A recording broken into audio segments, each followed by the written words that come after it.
The girl asked the god about the fact that it was too hard to live 9 lives as a human being. God told the girl that everything was right, and it was a severe punishment for someone who lived near him in heaven. But now God hoped that the girl would realize the severity of her act. After a while, God began to tell the girl to tread, no matter how hard it was, to live these lives and atone for her sins. Ordinary life. A man stood with a gun and told everyone to get on their knees. The girl, with her eyes closed, listened to the guy and talked about how the guy's accent was Imperi, and it looked like they had captured the girl. The chief Imperi asked his assistants if it was all of them. One of them started to say that it was all those who had infiltrated under the guise of listening or maids.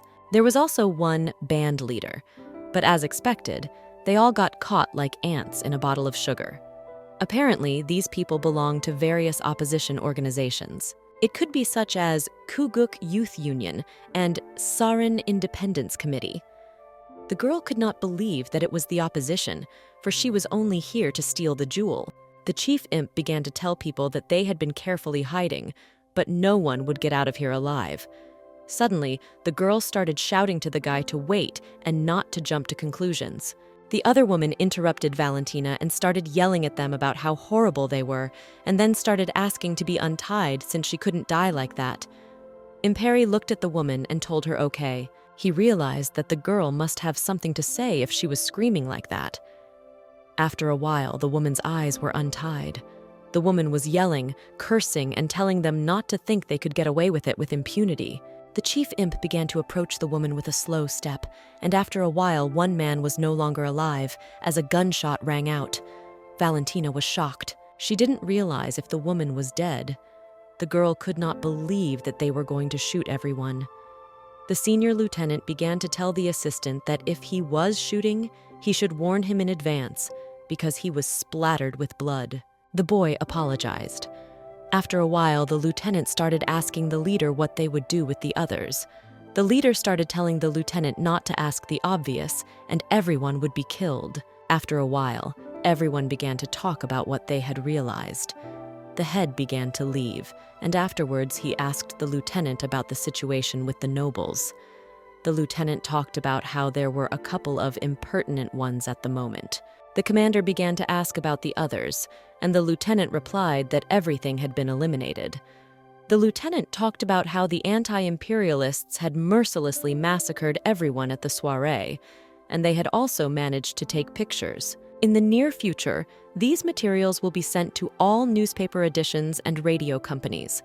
When the picture is published, the people's dislike of the opposition will increase dramatically. The commander talked about how great this was. Meanwhile, they were starting to kill everyone there. Valentina listened to the shots to the head.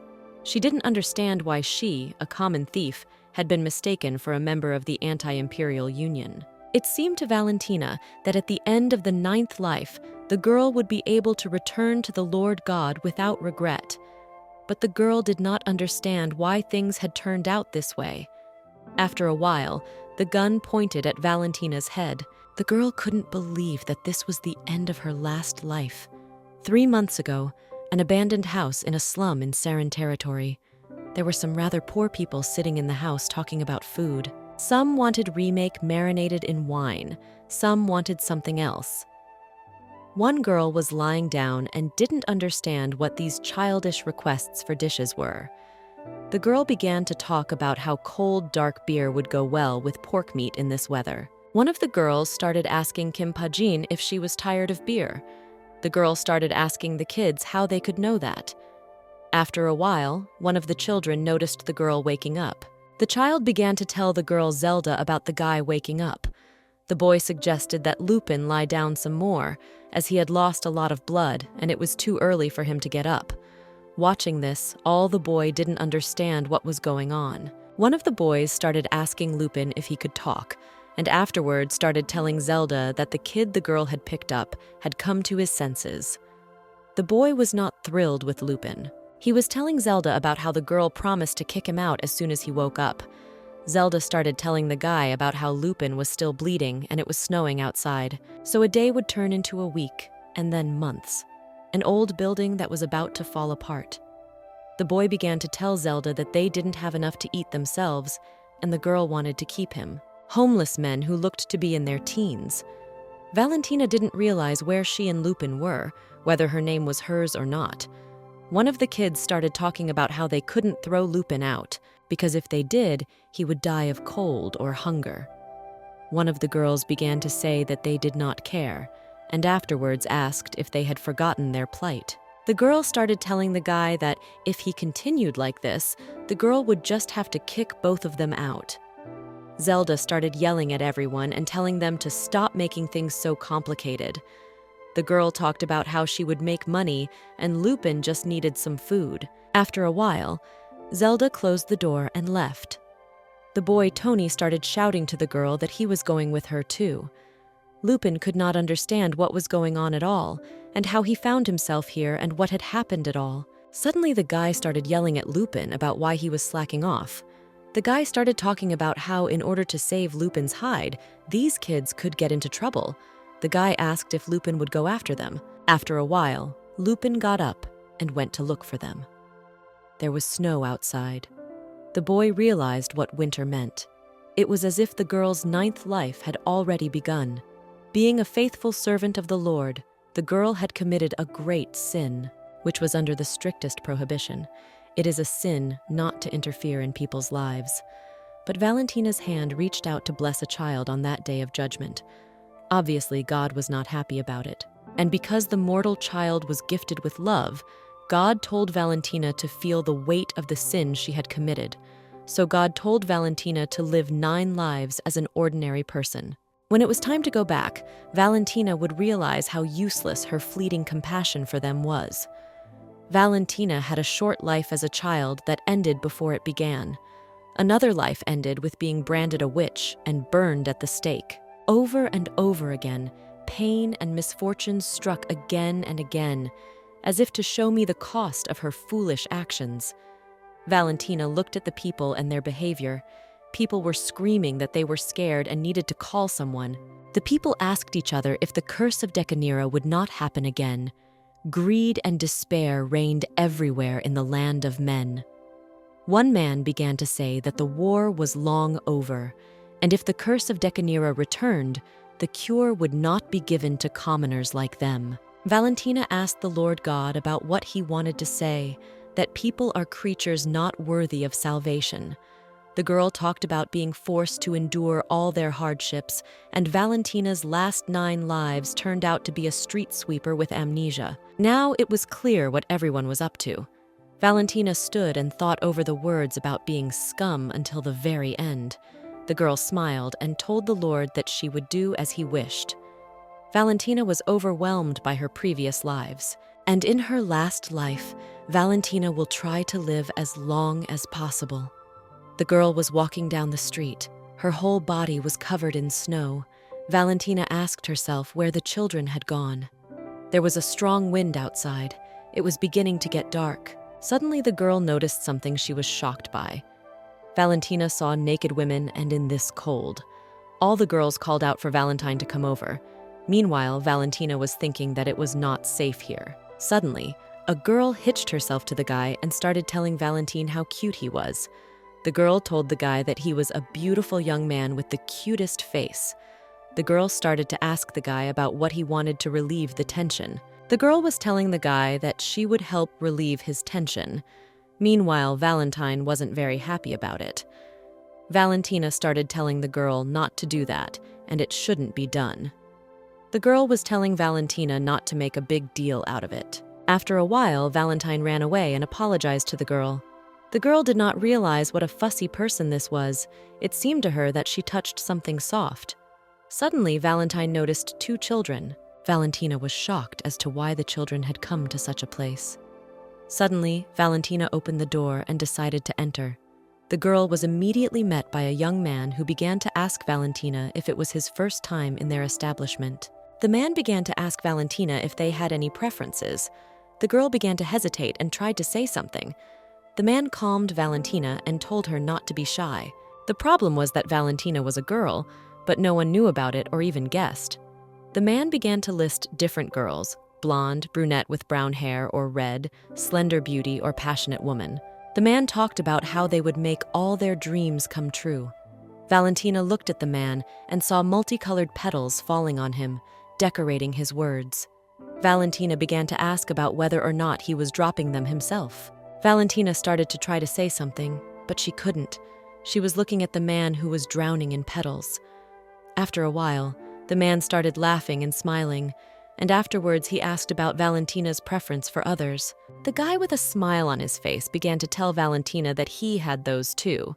The guy began to offer Valentina an angel with blue eyes and blonde hair, or a muscular body with a strong smell of a man. The man began to say that all he had to do was say the word and he would do everything. Suddenly, there was the screaming of children. A child was yelling at another child not to do it. The boy started to ask Zelda that maybe they would just get out of here. Valentina and the man began to look toward the children. Meanwhile, Zelda began to shout at the boy to let her go. The girl began to ask how long they would have to eat moldy bread. Zelda talked about how those shameless people were threatening to kick them out altogether. The boy wanted to add something, but the girl interrupted him and told Toma that she would earn so much money that they could have hot, fresh bread every day. The boy screamed and cried and said he didn't want it. Toma started asking one woman if she had forgotten what happened to Wei. The woman started thinking about Wei, and after she asked the children that she meant Wei Chun, who was whipped and thrown out. The woman started talking about how she was just being punished for her insolence towards the customer. The woman told Zelda that she had nothing to worry about because a cute little girl like her would not be punished if she was obedient. The woman regarded the girl. She saw her disheveled hair, her face pale and thin from starvation. The woman was telling Zelda that winter in Sarin was too harsh for a child like her. After a while, the woman rose from her throne. She began to tell the girl to think hard, and then started working on Margot. Suddenly, a firm no was heard somewhere behind her. The woman didn't realize what was happening. Valentina started walking towards the woman from behind. Valentina was telling the woman that Zelda would not be working at this place. The woman started looking at Valentina with a surprised face. The children saw Lupin. They were very scared. The woman looked at Valentina and asked who she was. The woman looked at Lupin and talked about how she looked like a skinny boy with an attractive face. The woman decided that Valentina was of mixed race. The woman looked at Lupin, surprised by something. The woman began to tell Valentina that she was the type that Viscount Charles favored. To the woman, this was astonishing. After a while, the woman began to ask Lupin if she wanted to work for Margot. The woman told Lupin that she would eat meat with fresh bread every day and sleep on a silk bed. Valentina did not hesitate to tell the woman that she was refusing. Valentina looked at the woman. The girl told her that although every day the table might be filled with abundance, the soul would wither, and gradually it would collapse, leaving behind a mere shell. So Valentina told the woman that she was rejecting her offer. The woman began to laugh and told her assistant that it was as if she had visited a church and heard the sacred bells. The woman asked John if that was what he thought. The helper laughed and told the woman that she was correct. After a while, the woman started asking Lupin about wanting to catch the epidemic of Decanira and be sick at the end of the new year. The woman didn't like that Valentina was talking some nonsense about the soul.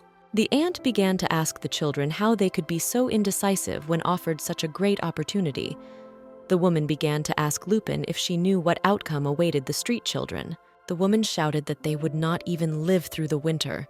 They would just starve to death or freeze to death. The woman shouted to Valentina who would need them, let alone funerals. They would just be treated like garbage. The aunt asked Valentina about whether it wasn't better to have meals with high-ranking people instead. The woman wanted to pretend that she wanted to help the children, but she didn't.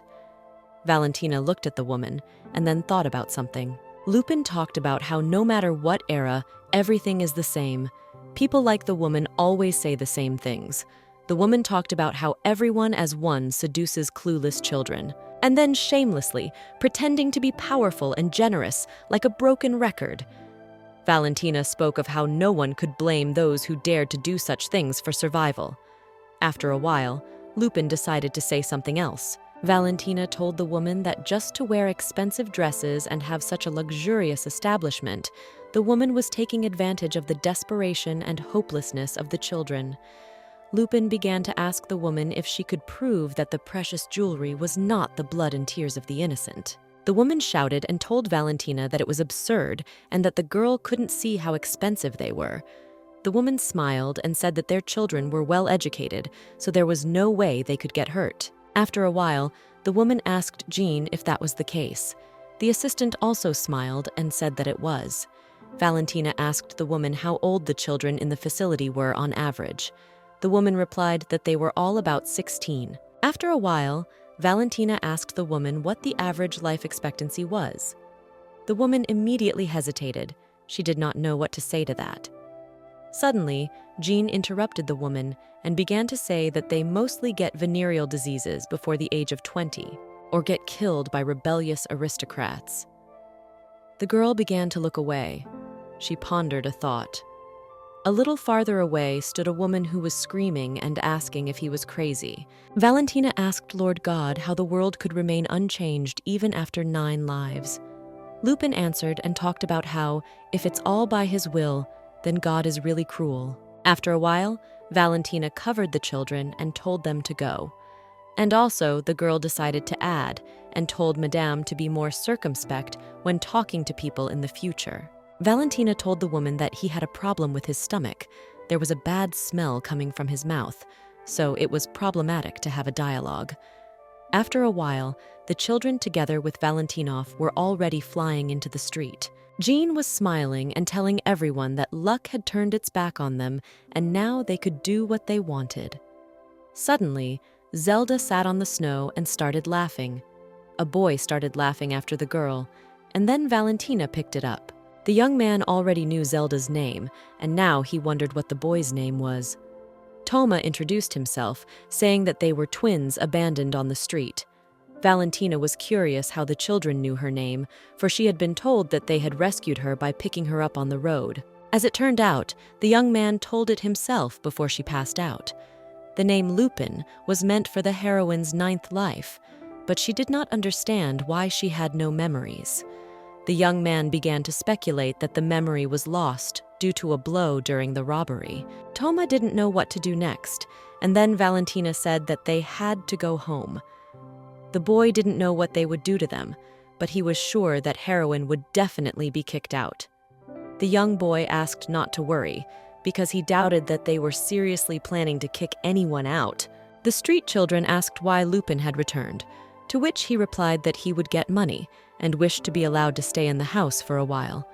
The young man did not understand how the heroine could be so sure, but she simply borrowed the violin and went into town. In the streets of the settlement, Toma began to ask why Lupin wanted the object, as he remembered that Jacques and Maurice used it to hit a ball. Zelda corrected her brother, saying that it was not a tennis racket, but a musical instrument. Lupin once saw a traveling musician playing a violin. Because the rosin had hardened, it was a little difficult for him to rub the bow, but somehow he managed to scrape it off. The girl asked with worry in her eyes if the young man really knew how to play the violin. The heroine obviously knew how to play, and since the mass had just ended, it was time for her to play.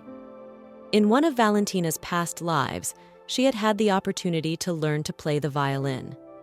Each time, with the beginning of a new life, she forgot the previous ones for a while. Perhaps God was thus helping her not to get confused with memories between this life and past lives. However, the musician's life was relatively clear, as it was her 8th. Valentina had to serve the nobility all her 7th life, so she knew better than anyone what kind of music people would like.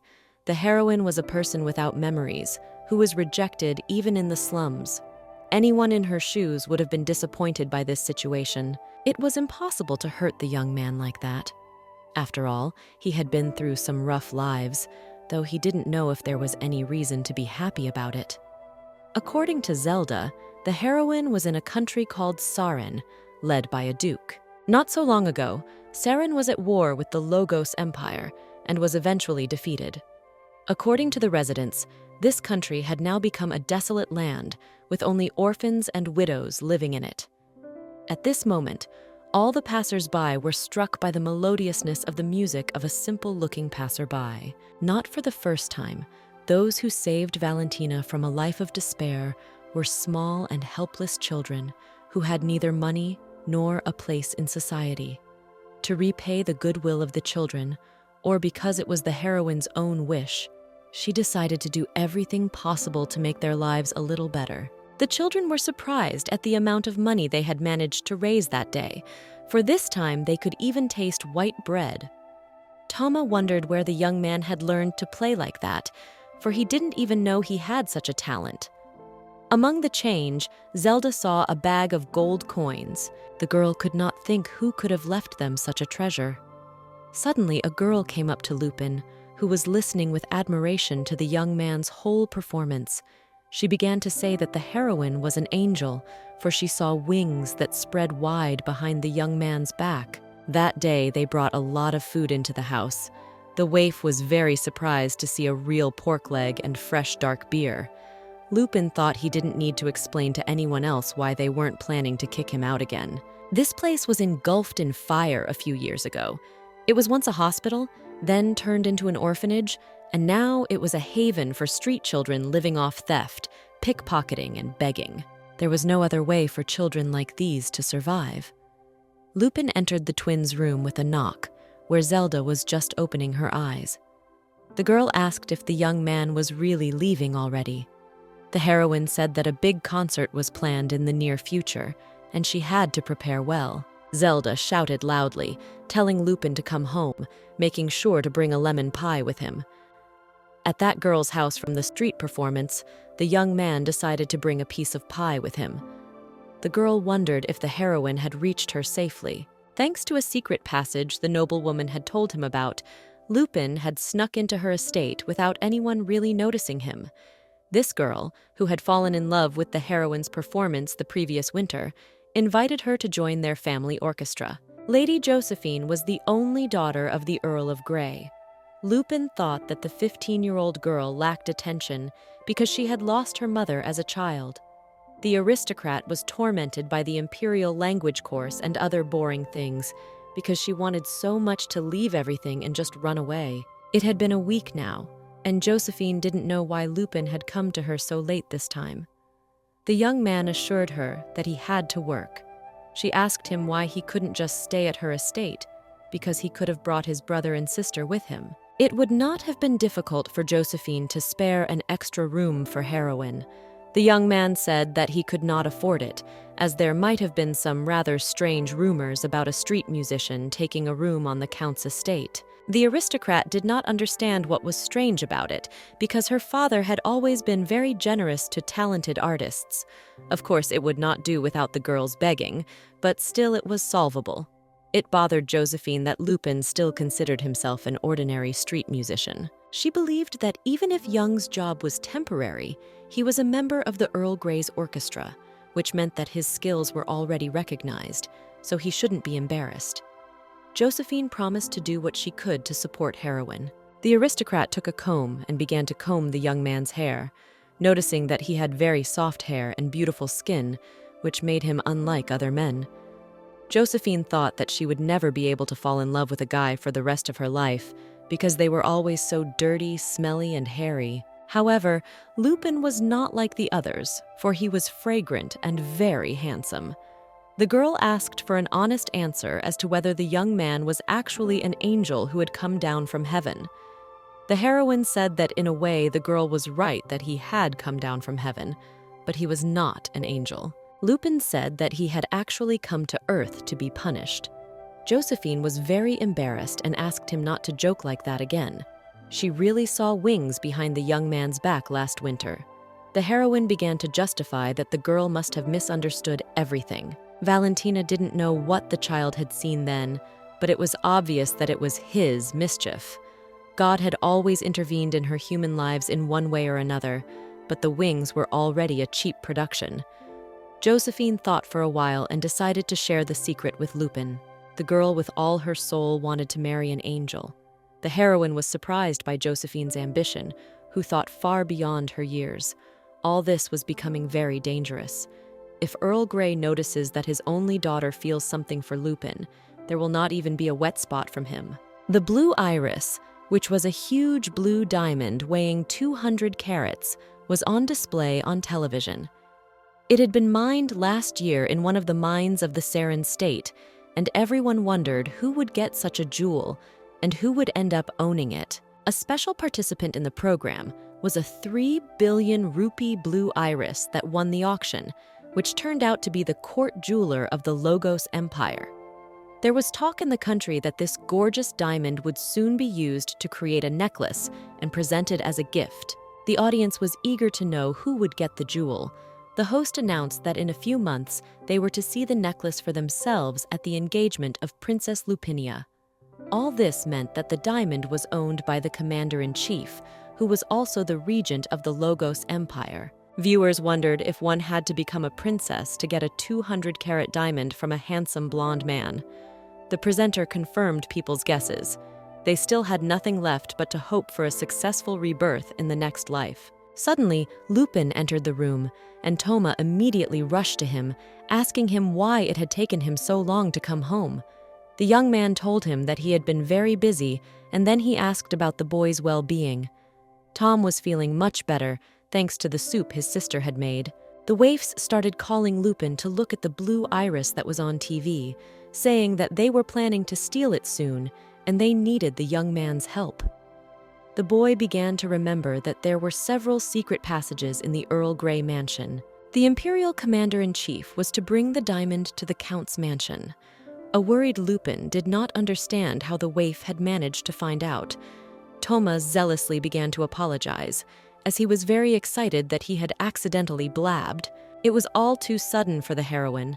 The waifs were excited like children who tasted sweet candy for the first time. Guy didn't understand why Lupin thought his plan was crazy. Emily was the best thief in the whole neighborhood, and there was no purse for her and Guillaume that they couldn't clean out. The streetwalker said he had nothing to worry about because he was lucky to have talent, and rich girls were attracted to him, but they were not so fortunate. Emily said that if things continued like this, they would never get out of the slums, catch an epidemic, or rot in a brothel for the rest of their lives. They could do that, or they could take their chances and go for their goal. The girl was not sure that such a chance would come again for them.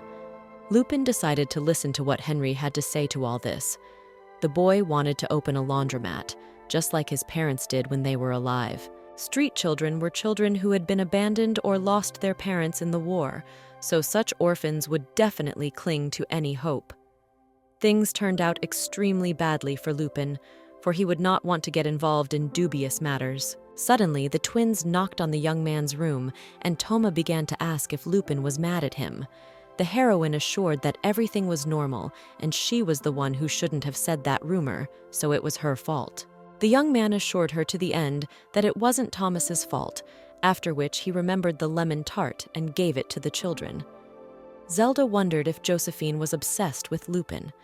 The girl said that despite her noble origins, she was not known for her intelligence.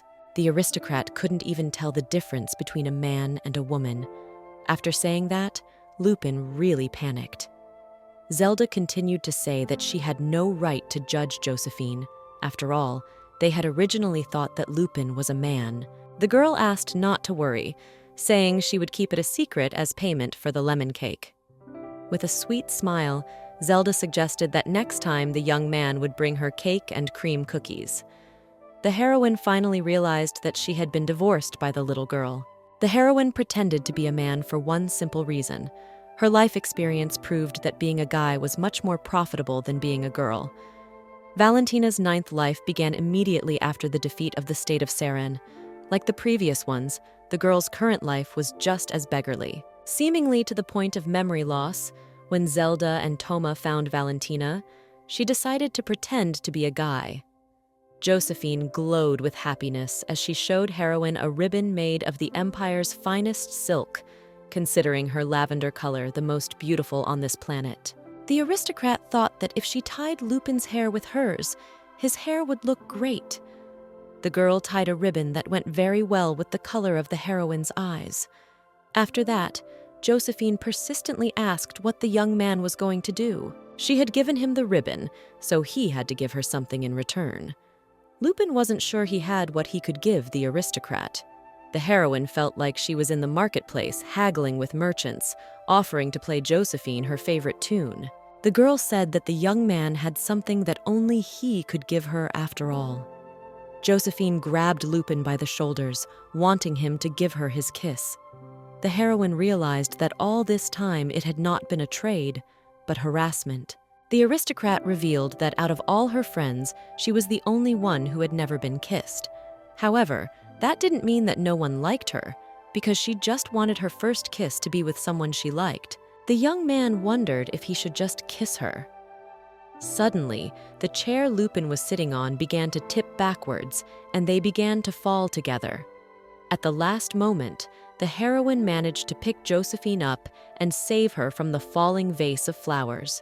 Lupin began to ask the confused girl if she was all right. Josephine jumped up, saying that they had to call a doctor for the young man's arm right away.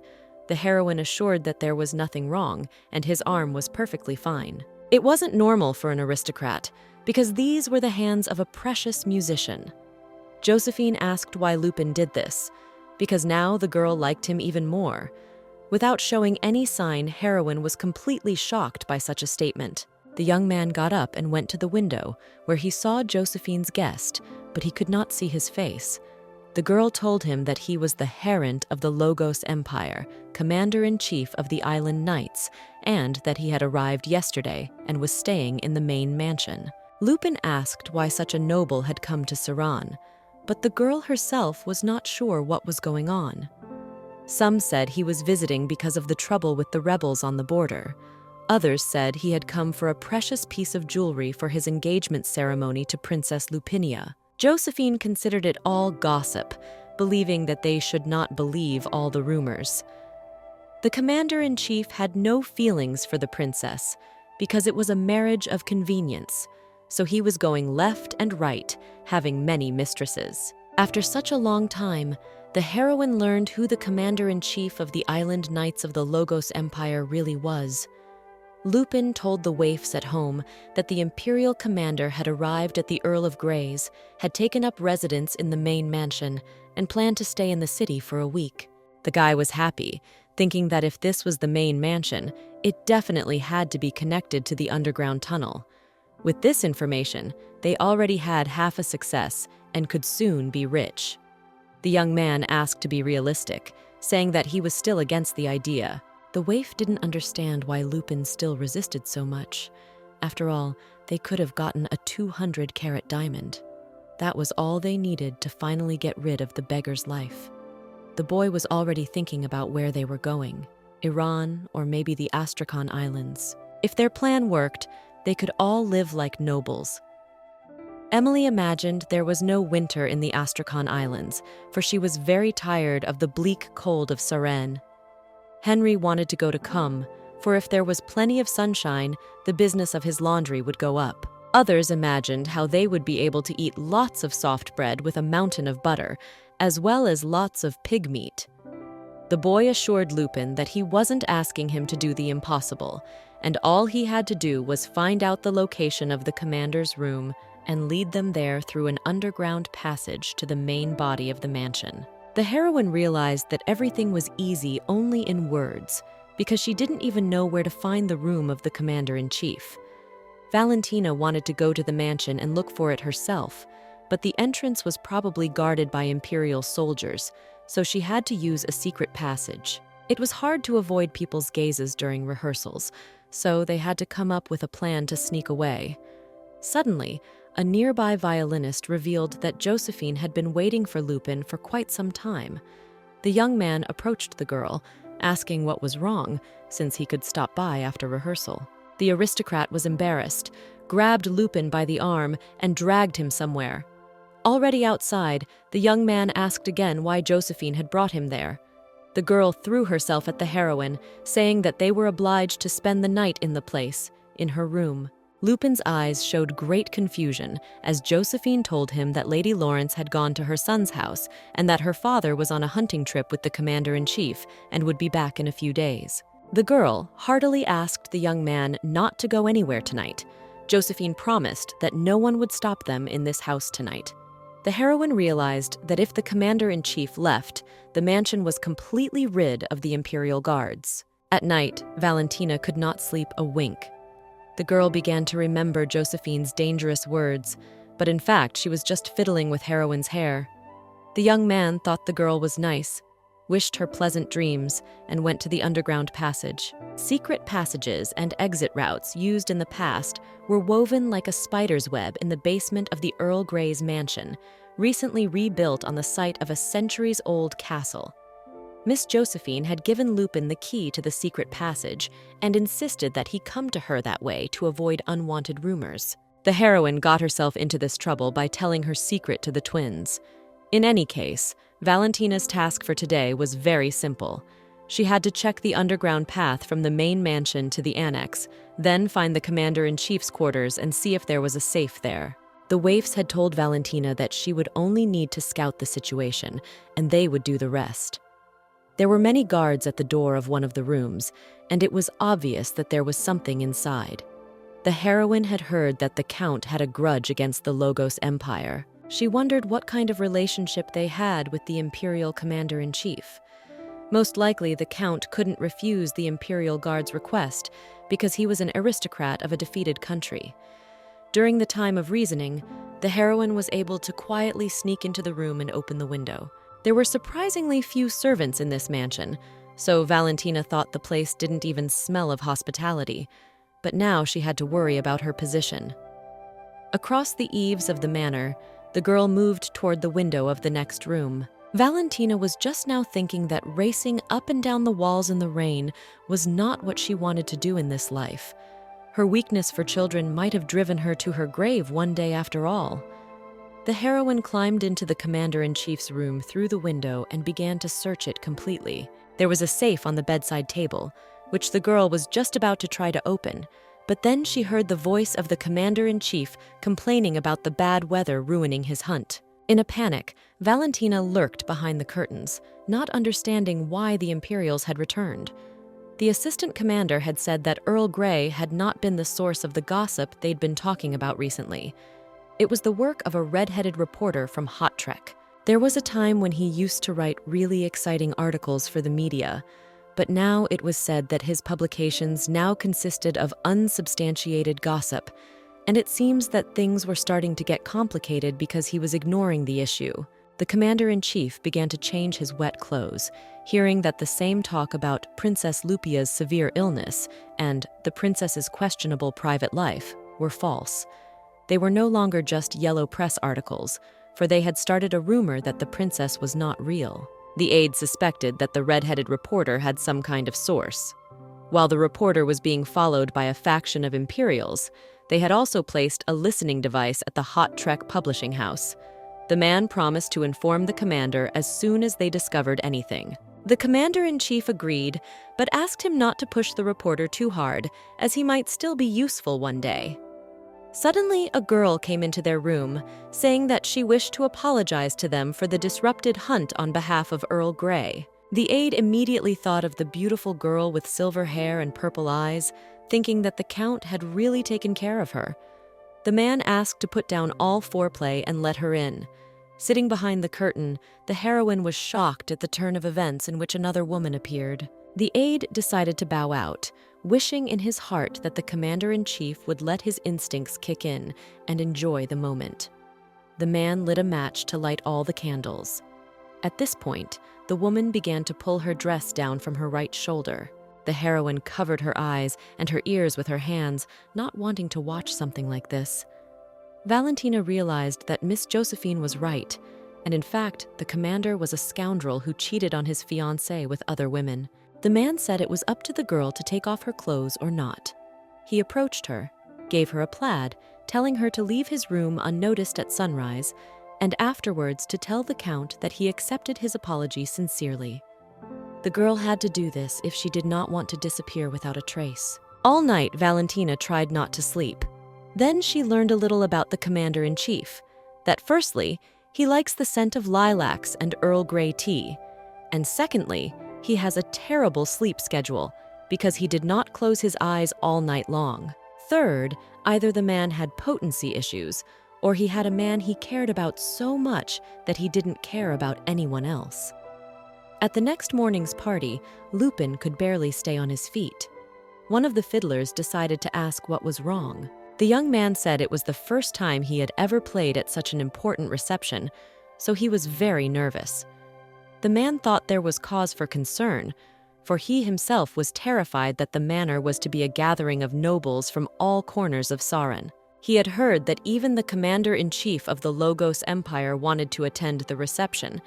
Rumor had it that he was an incredibly handsome man. The heroine could hardly resist telling how the commander had neglected the lovely lady and spent the whole night reading a book. The violinist also said that Duke Dominic was to be a special guest at the reception, and it looked like there was an engagement with the family. Lupin began to ask who this duke was. Though the man didn't understand how he could not be known, he did inform him that Dominic was the first successor to the Duchy of Saran. Because of this, the Earl was going to marry Miss Josephine to Duke Dominic. Lupin was curious, for the Duke was a very elderly man. The fiddler confirmed the young man's words, saying that he was even older than Earl Grey, but it didn't matter to the nobles. Despite all this, Duke Dominic and a commander from the Logos Empire would be attending the reception. It was very rare to have such celebrations in Saran, so Lupin had to make the most of it, not snooze. If they were spotted by any of the aristocrats, they might hire them on a permanent basis. The situation was more serious than Valentina had thought, and she had a very bad feeling about it. The children were determined and told not to worry, but something might happen to them. The girl was concerned about Josephine's marriage to the Duke. She thought she was used to everything. After all, she had lived many lives. But until now, it was hard for her to accept when a pure soul faced a cruel reality. That was why Valentina had interfered in human destiny, for which she had been punished. Right now, the heroine could not present rescue to Josephine. Even if she were to lend her a helping hand, it would not be rescue, but temporary escape. Valentina tried not to think about it, for if they succeeded in stealing the blue iris as planned, she would be able to leave the estate. Earl Grey and the commander-in-chief walked past the room where Lupin was practicing. The aristocrat began to talk about the young man's amazing talent, telling how his daughter had heard him playing outside last winter and had brought him to the manor. It would have been a loss for the Earl to leave Lupin on the streets, so he gave him a place in his orchestra. The commander-in-chief found the young man's music delightful, for the sounds of his violin were as elegant as if played by a man who had lived many years. Outside, the lieutenant reported that after the rumor had spread, other parties had revealed themselves, and information had come in that an attack was being prepared for tomorrow during the reception. All this was a tempting bait for those aiming to rebel against the commander, as well as for those in need of money. Just in case, the man needed to be ready for disguised anti-imperialists. The commander-in-chief had ordered the banquet hall to be monitored so that he could intervene at any moment. The aide was worried that there were a lot of rumors spreading around the empire because of this operation, specifically as if the commander was enjoying a luxurious overseas trip. Yesterday's Hot Trek headline said that the commander of the Logos Empire was trying to make amends for his dark past with a piece of jewelry. The lieutenant didn't understand how they dared to print such a headline, saying that when they were done with business, he would take care of the publishing house first. Most likely, Marquis Bastian took the opportunity to slander the commander's good name. The man did not rule out such a possibility, but in any case, if the operation succeeded, the Marquis would be dealt a blow. Suddenly, the Imperials heard Josephine being furious that Lupin was refusing to go with her. The young man said that he had received an offer of paid maintenance from another noble lady, so he could not follow the girl. Josephine persisted in trying to find out who that noble lady was, whether it was the Duchess of Chatrine, the Marquise Alfonso, or perhaps the Countess of Rémy. Lupin refuted the girl's speculation. Then she began to think that the woman might have been very old.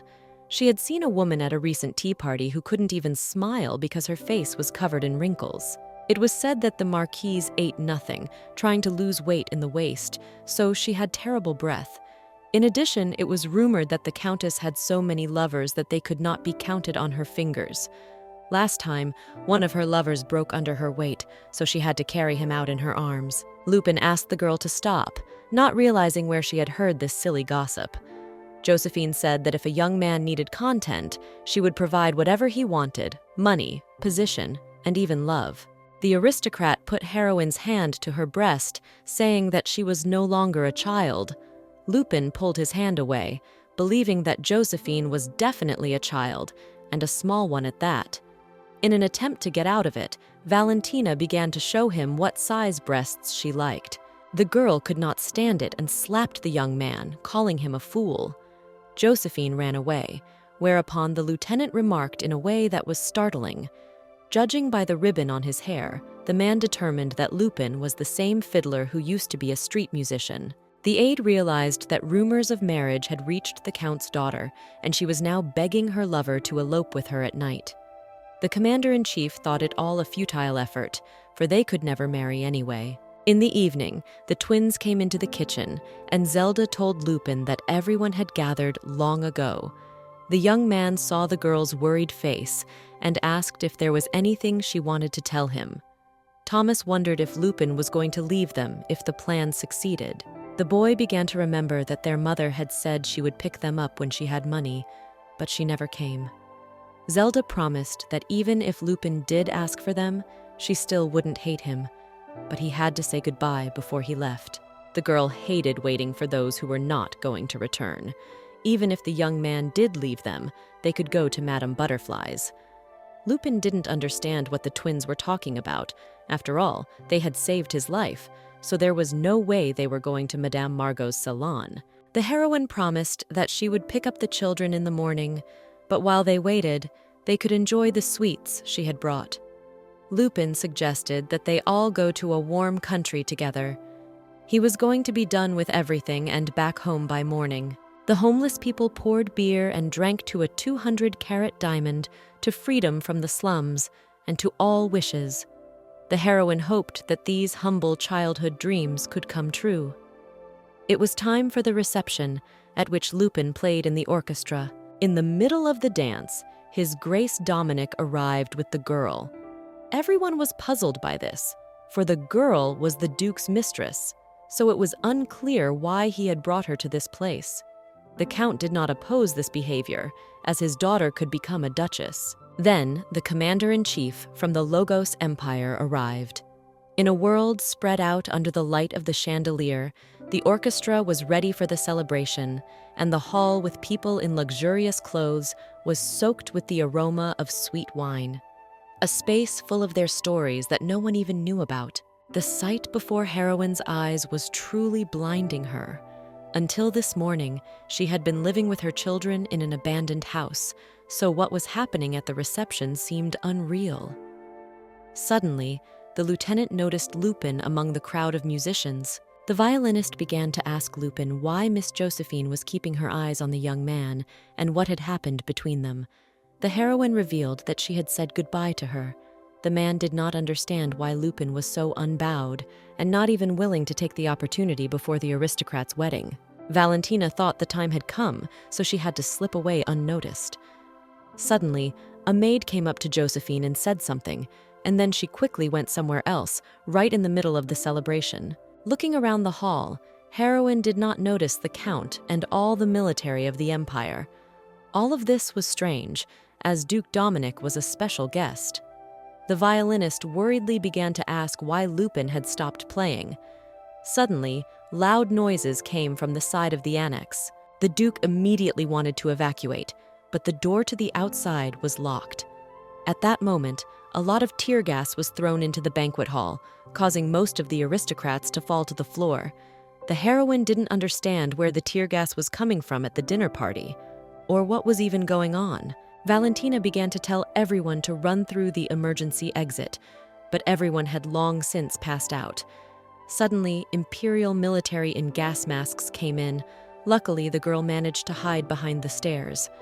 The lieutenant reported that the goal, D, had been achieved, and now it was time to go through the commander-in-chief. The man pulled out a pistol and shot the Duke in the head, which made the heroine horrified at the realization that everything was a setup.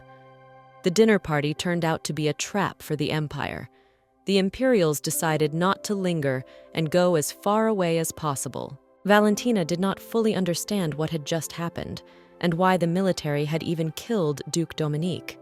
She wondered why she was the only one not affected by the gas, but now it was more important to find out what happened to the children. The heroine burst into tears, shouting to find them immediately. Earl Grey had been watching the situation all this time and was obviously up to something. When Valentina came outside, she saw that the whole manor was on fire. She assured the gentleman that none of this should have happened. If the street children were lucky, they could end up in a warm country far away, eating meat and white bread, for they were just children who were striving for their dreams. Near the entrance to one of the rooms lay Asad, who was about to give up his breath. In the burning room lay Henri and Emily. The heroine wanted to find Jacques and Guillaume, but suddenly he was hit on the head with a buttstock. After a while, Valentina woke up to the screams of a woman who claimed that it was all a setup.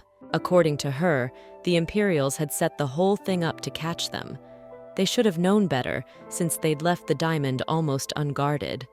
The military ordered everyone to keep quiet. They didn't understand how anti-imperialists even dared to babble about such things. The Imperials decided to blindfold everyone, which threw heroine into further confusion. It looked as if the military was sentencing them to death. Suddenly, there was the sound of footsteps, and the commander-in-chief entered the room. The man was told that they had caught everyone who had entered, disguised as servants or maids, and there was a musician with them. As the Imperials had expected, everyone was caught like ants in a bottle of sugar.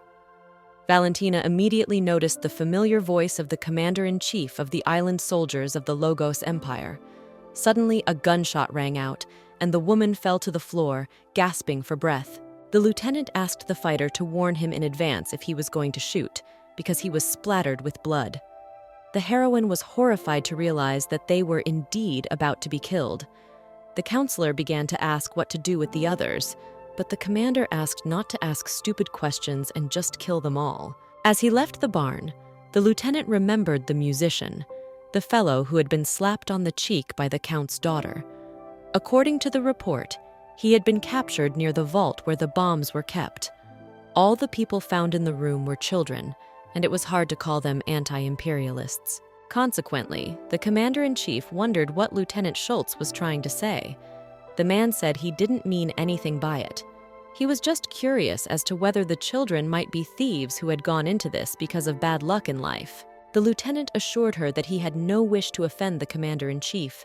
It was very strange to the man that his aide sympathized with anyone, and whether it was to his liking.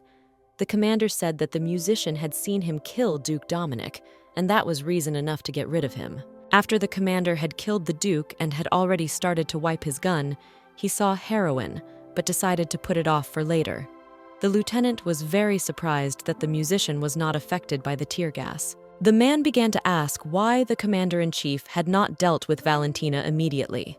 Suddenly, a fighter came running to them, informing them that a bombardment of the Northern Confederacy had begun and that there had been a surprise attack on the border. The heroine was beginning to think that this was the end of her 9th life, but suddenly the count entered the room, ordering to end it there. The aristocrat promised that he would take care of the rest, and he had already discussed it with the commander. The military man began to assure him that they had received no orders. The count insisted, saying that the Imperials had more important things to do. A siren sounded, and everyone began to group into squads. The Earl asked if it was really Lupin, who had been picked up off the street by his daughter. The man suspected that the young man wanted to seduce the innocent noble lady with his mediocre play. He realized that Lupin was one of the scum scattered throughout the country. However, he thought that Josephine had finally found a toy that appealed to her. That was why the Earl had left him behind. Despite all this, he had no idea that his daughter's toy was planning to rob the commander-in-chief's safe. It amused the man that the commander-in-chief had prepared such a tempting bait, but had only caught a couple of unfortunate thieves. Valentina realized that the diamond really had been just a decoy from the beginning. The Earl went on to say that when the soldiers had fired the tear gas during the dinner party, he had seen that only Lupin had been unaffected. The man did not understand how it was possible and who the young man really was. Lightning rang out, and the heroine found herself in the dungeon where Jacques and Guillaume had been sitting for a long time. The boy began to blame Lupin, thinking he was the one who had ratted them out. He wanted to know how much the Imperials had paid the young man. If Lupin had nothing to do with it, then the waifs couldn't have known about them coming. If the young boy hadn't told the children about the underground passage, they wouldn't have even thought to plan the theft. The boy blamed everything on heroine. Guillaume asked Jacques to stop, for they knew nothing for certain, for Lupin had been captured with them. The boy said that they were guarding the entrance to the underground passage. They were going to escape together as soon as the boys had cleaned out the safe. Then they heard a loud sound, the ground shook, and the children were frightened and ran outside, but there were soldiers everywhere, as if they were waiting for them. Guillaume began to ask if Lupin knew what had happened to those who had gone up to the second floor. The heroine turned dark, which made everyone immediately realize what had happened then. The others in the cell did not understand what the homeless people were talking about. They were simply told that they could get money at the reception. Suddenly, a gas with a strange odor began to flow into the ventilation system. Valentina immediately realized it was tear gas, so she ordered no one to inhale it. Jacques, calling Lupin a smartass, didn't understand how they could even breathe then. Eventually, everyone passed out, leaving heroine all alone. The chamber was filled with the same gas used by the soldiers of the Empire. Everything was being watched from above by the Count, along with the scientist, who was thrilled that the heroine had no reaction to the gas. After everyone woke up, Guillaume began to speculate what it was and if it was poisonous gas. On the other hand, this guess was not true, as there was no reason for the Count to poison them, and they woke up. One of the prisoners began to panic, saying that they were all going to be killed and that they were all going to die. Jacques ordered him to shut up and stop his nonsense. Valentina was sure that it was the same gas that the soldiers had sprayed at the celebration, and it had no effect on her. The girl could not understand the reason why only she did not lose consciousness. After a while, the gas came from the vent again. Jacques started waving his arms and swearing, but suddenly blood came out of his mouth. All the other prisoners began to die one by one.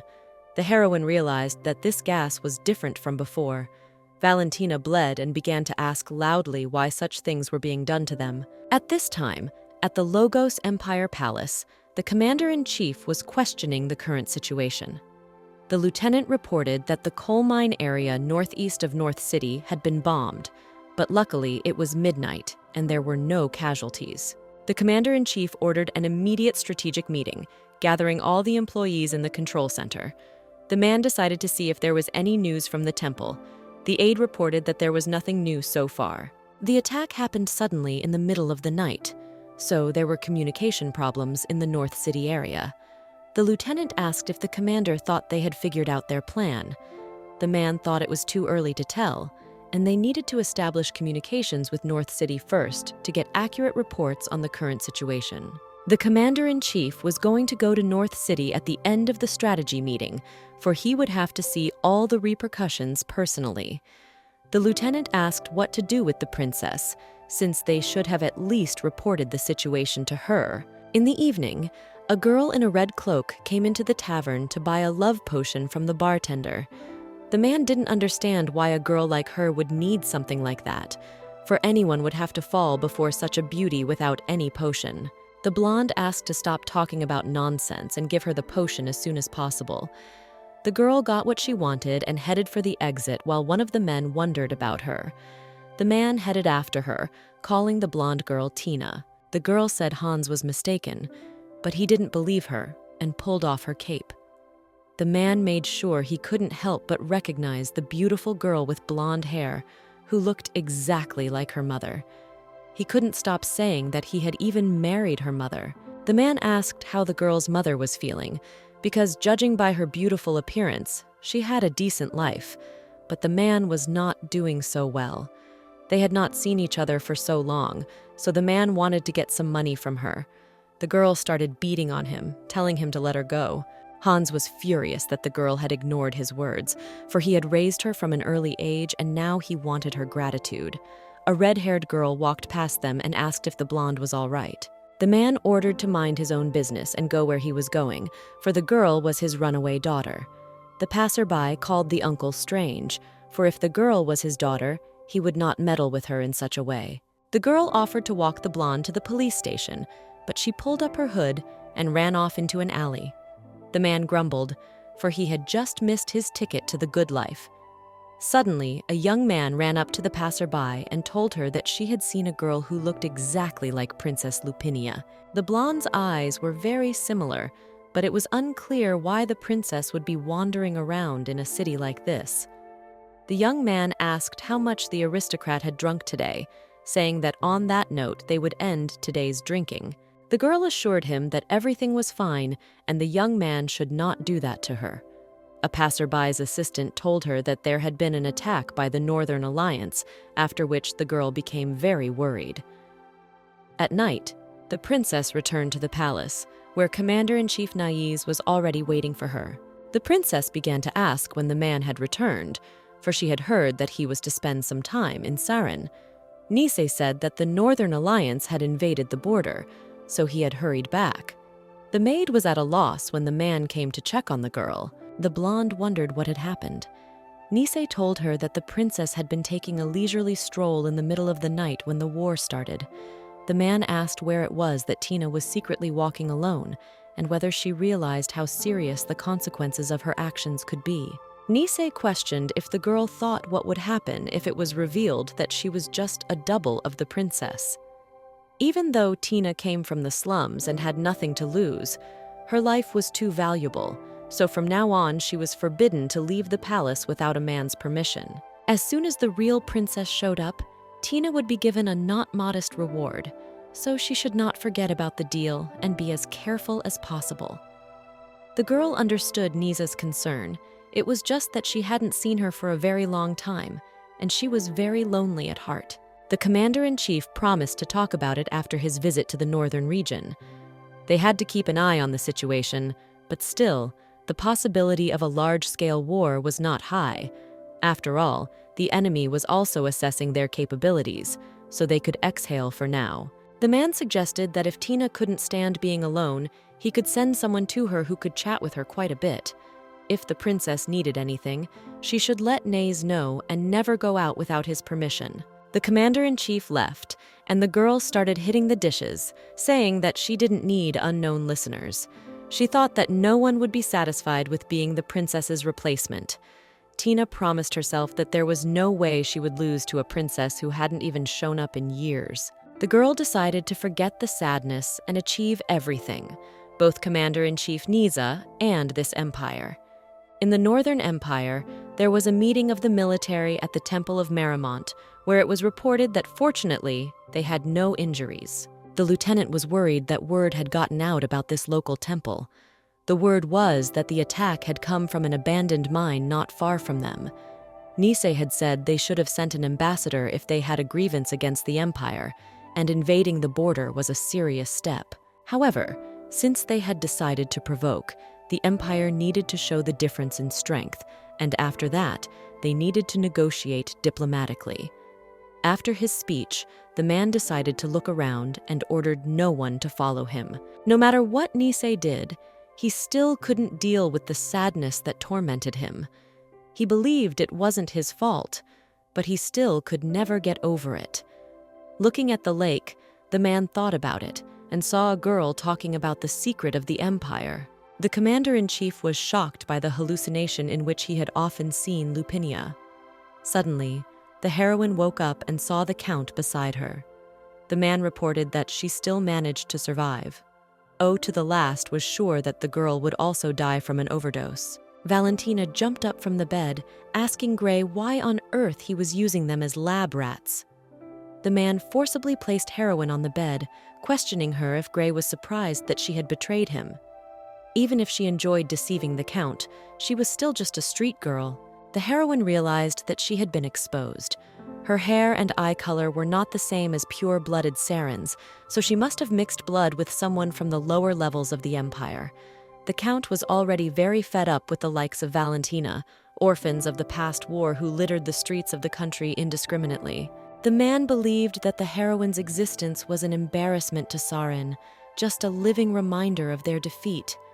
The Count said that if he ruled the country, he would immediately get rid of anyone who wasn't from Sarin. Gray's gaze was very familiar to the girl, treating people as if they were things.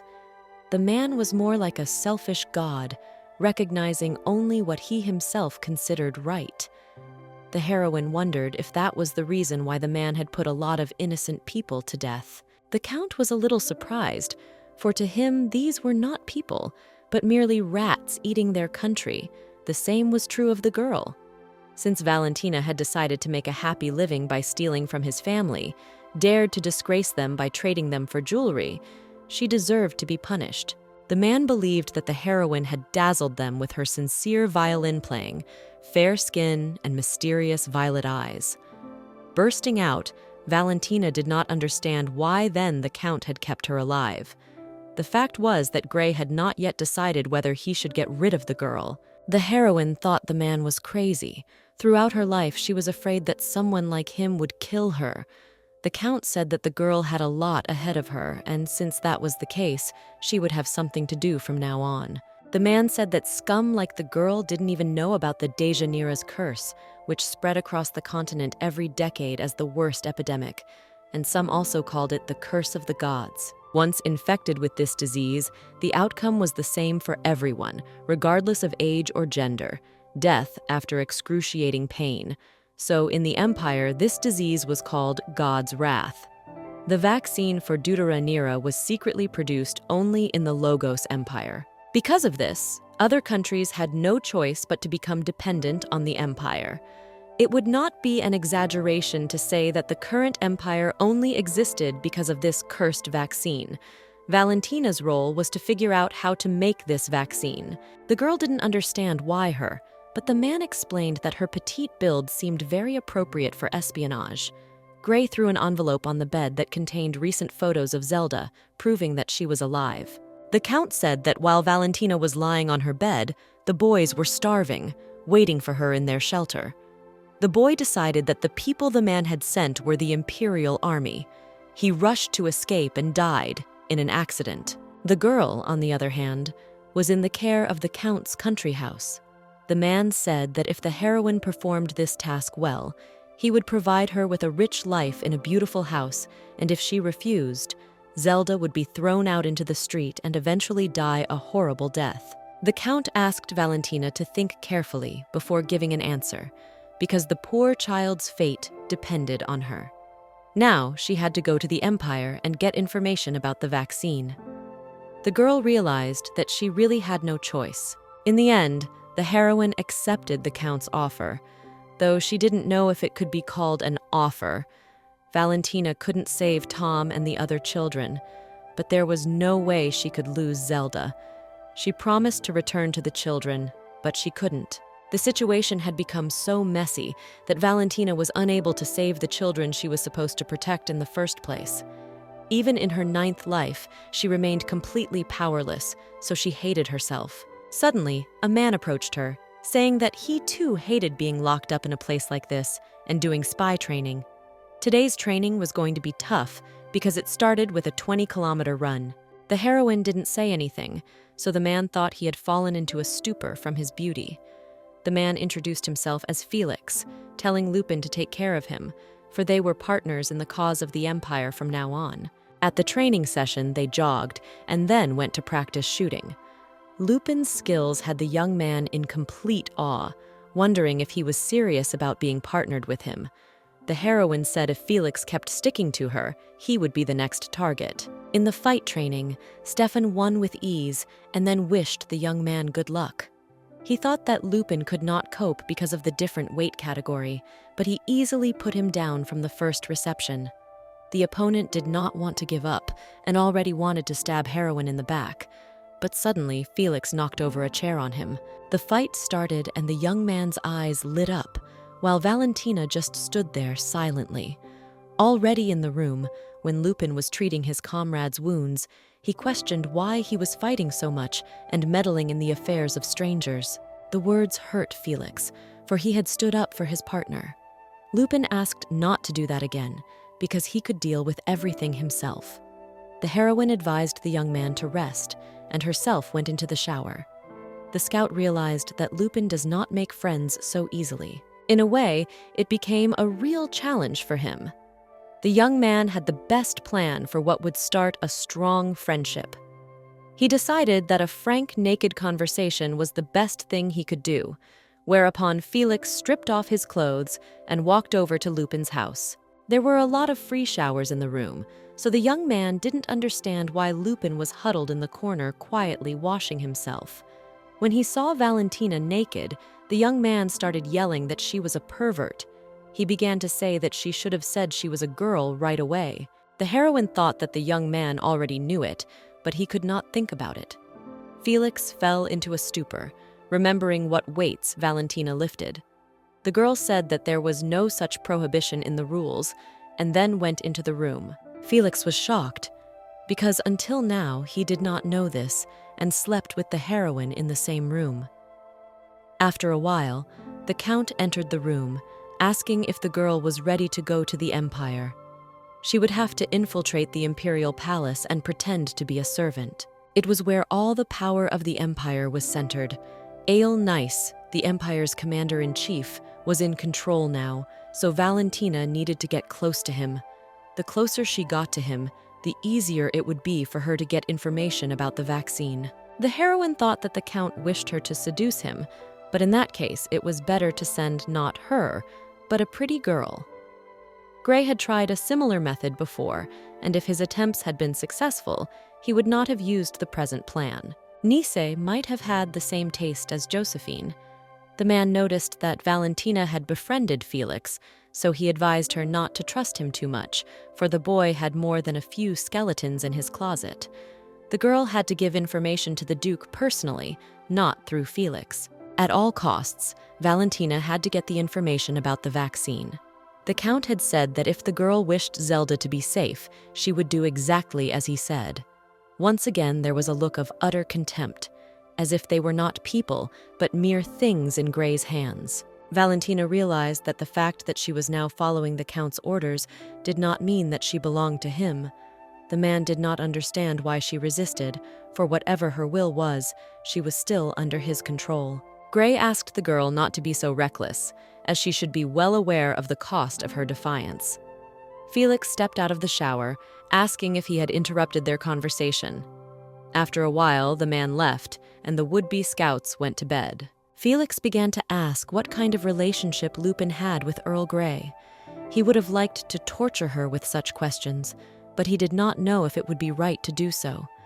The young man told her that he had an older daughter, and that with heroin, it was difficult to communicate with her. Seeing the girl's grim face, Felix immediately began to apologize, saying that he had most likely misspoken. The young man realized that the Earl knew Lupin's weak spot and that she was working as a spy against her will. The girl asked in return what Felix's weakness was, what had brought him to the Empire. Valentina still remembered the Count's words that the young man was not to be trusted much, for he had not a few skeletons in his closet. The young man had a deal with the Count. Arriving in the Empire, he had some business to settle, so he did not regret his choice to come to this place. Felix had a choice. However, the girl did not have that luxury. She had no idea why she was chosen, and if she would be able to accomplish the mission. The heroine was completely confused, but she was definitely sure that she had to protect Zelda.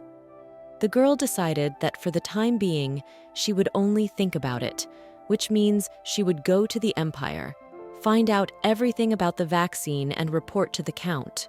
The action moves forward 3 months to the capital of Odin's empire. The cook thanked Lupin. Truffles were definitely needed for tonight's menu. The kitchen was quiet now, as the princess had taken all her time to prepare. The heroine asked what important guest was to appear soon. According to the man, the commander-in-chief of the army would be arriving soon, after 3 months away, so preparations could not be neglected.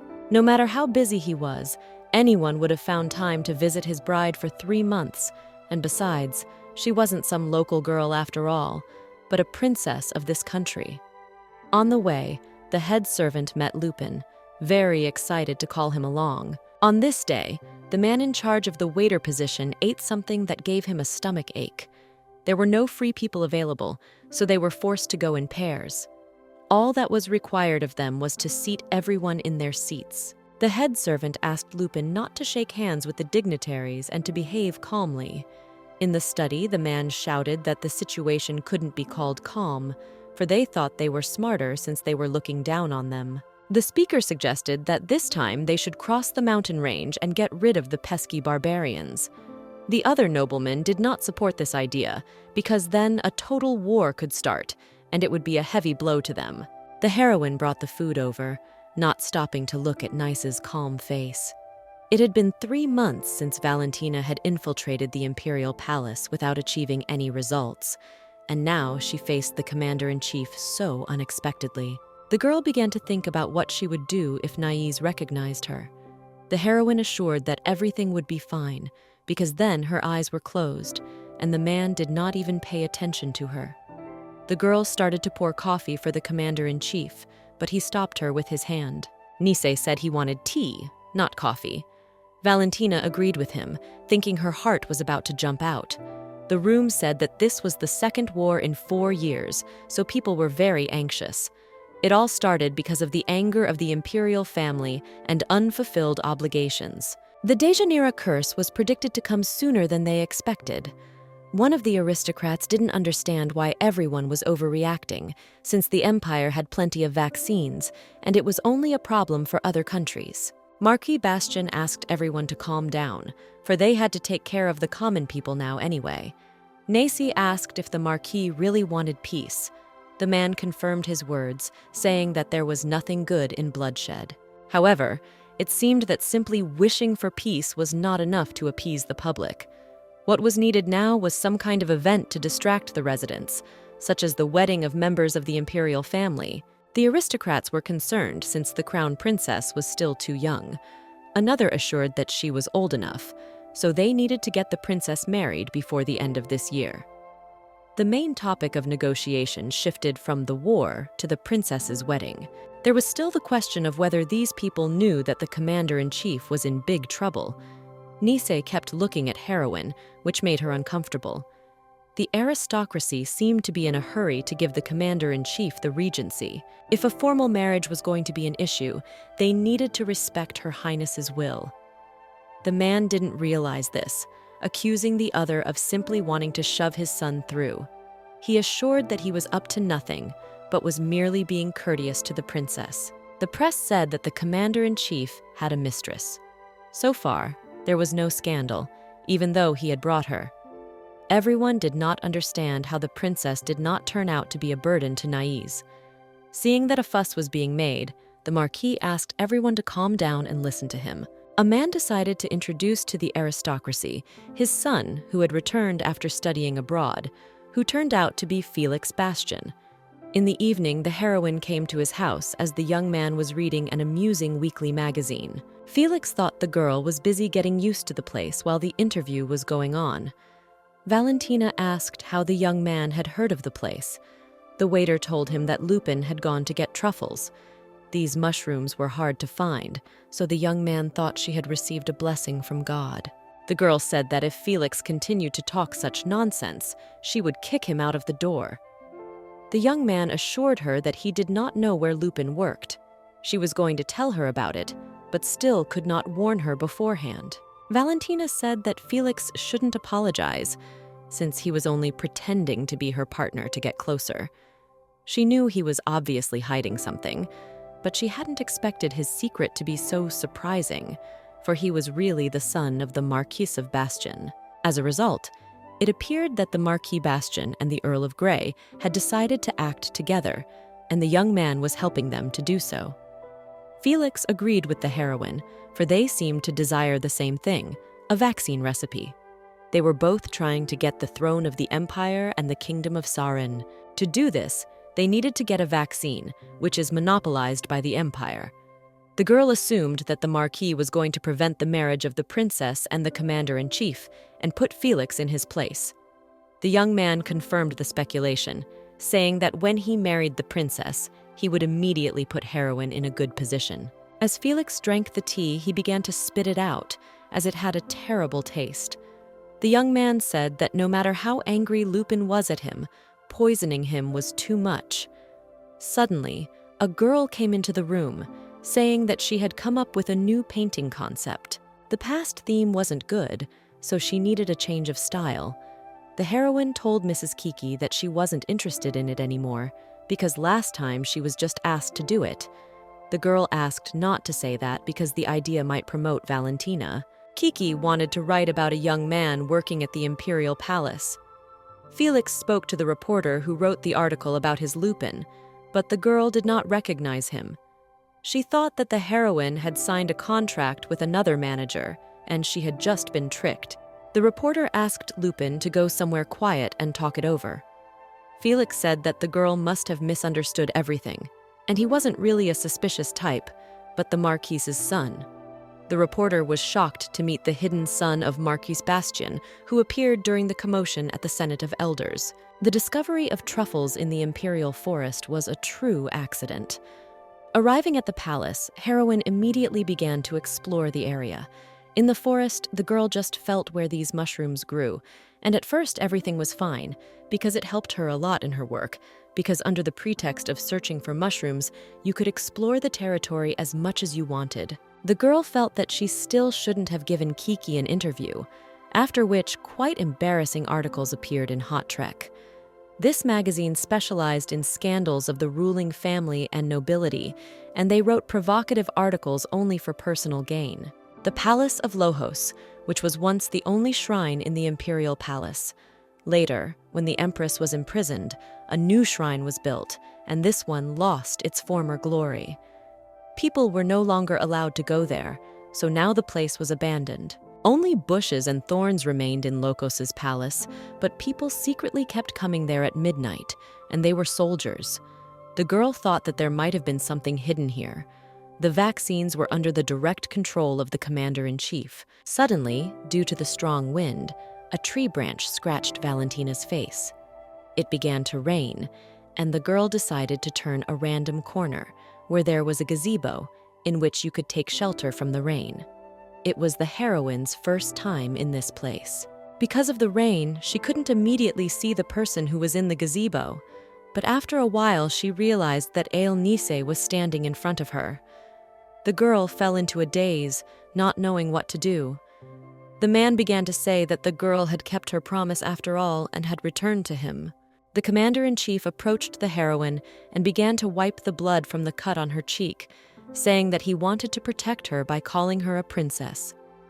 Suddenly, Valentina had a strange feeling that made her not even dare to push away and let herself be kissed. Nice apologized and passed out, leaving the girl completely unaware of what had just happened.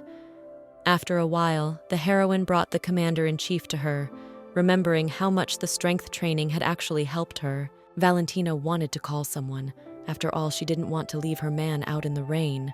But she couldn't do that, because if the Imperials wanted to know what she was doing outside Locos's abandoned palace, she would be in trouble. Now, before her, lay the same Isla Nice who had killed Duke Dominic and who had ordered her to deal with the heroine.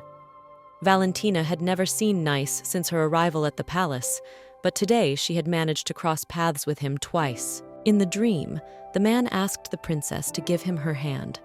The commander-in-chief had a high fever, and the girl wanted to know what this cold-blooded man had done wrong, if even in the dream he was so persistently asking for forgiveness. The heroine reassured herself that the man had a high fever, which was why he mistook her for Princess Lupinia. In the morning, Nice was surprised that he had managed to get his first sleep, the first time since he had started suffering from insomnia. However, he didn't realize where he was. Suddenly, Lupin entered the room, saying that he didn't want to disturb the man while he slept, so he had moved him here. The young man was about to call for someone, but as the commander-in-chief was feeling better, he changed his mind. The heroine saw that Nice was tasting the tea and wanted to put some more, but the man said he wouldn't drink it again. The commander-in-chief stood for a moment, saying that Lupin looked quite familiar, and perhaps they had met before. Trying to get out of it, the heroine remembered an article about her from Hot Trek and gave it to the man to read. Nisei read the article and then asked why he was in a place like this. The man asked for a detailed description of the situation so he could understand everything. Lupin realized that Nice didn't remember anything, so he told how he went into the forest and found the man unconscious. It was raining, so he carried the commander-in-chief to his place. Nisei asked why the young man hadn't called anyone, and he replied that he was just afraid he might be mistaken for a kidnapper. The heroine said that others should not know what had happened. She was angry with the man because he was very heavy to carry, and he slept in her bed for 2 days. Nice still hadn't removed his hand from his head, so the heroine thought it still hurt. The man finally remembered seeing Lupin in the assembly hall. The commander-in-chief promised that this time he would leave it at that. The young man asked to wait while he brought him a nice cup of tea. The man asked him to remember that if Lupin ever again poured him the tea he had recently been drinking, he would be arrested not for kidnapping, but for attempted kidnapping. Nisei didn't wait and quietly left, leaving the heroine wondering what was wrong with her tea. As soon as the commander-in-chief entered the office, the lieutenant immediately bombarded him with questions about where he had been all this time. High Priest Luna told Julian that nothing terrible had happened, just as he had said.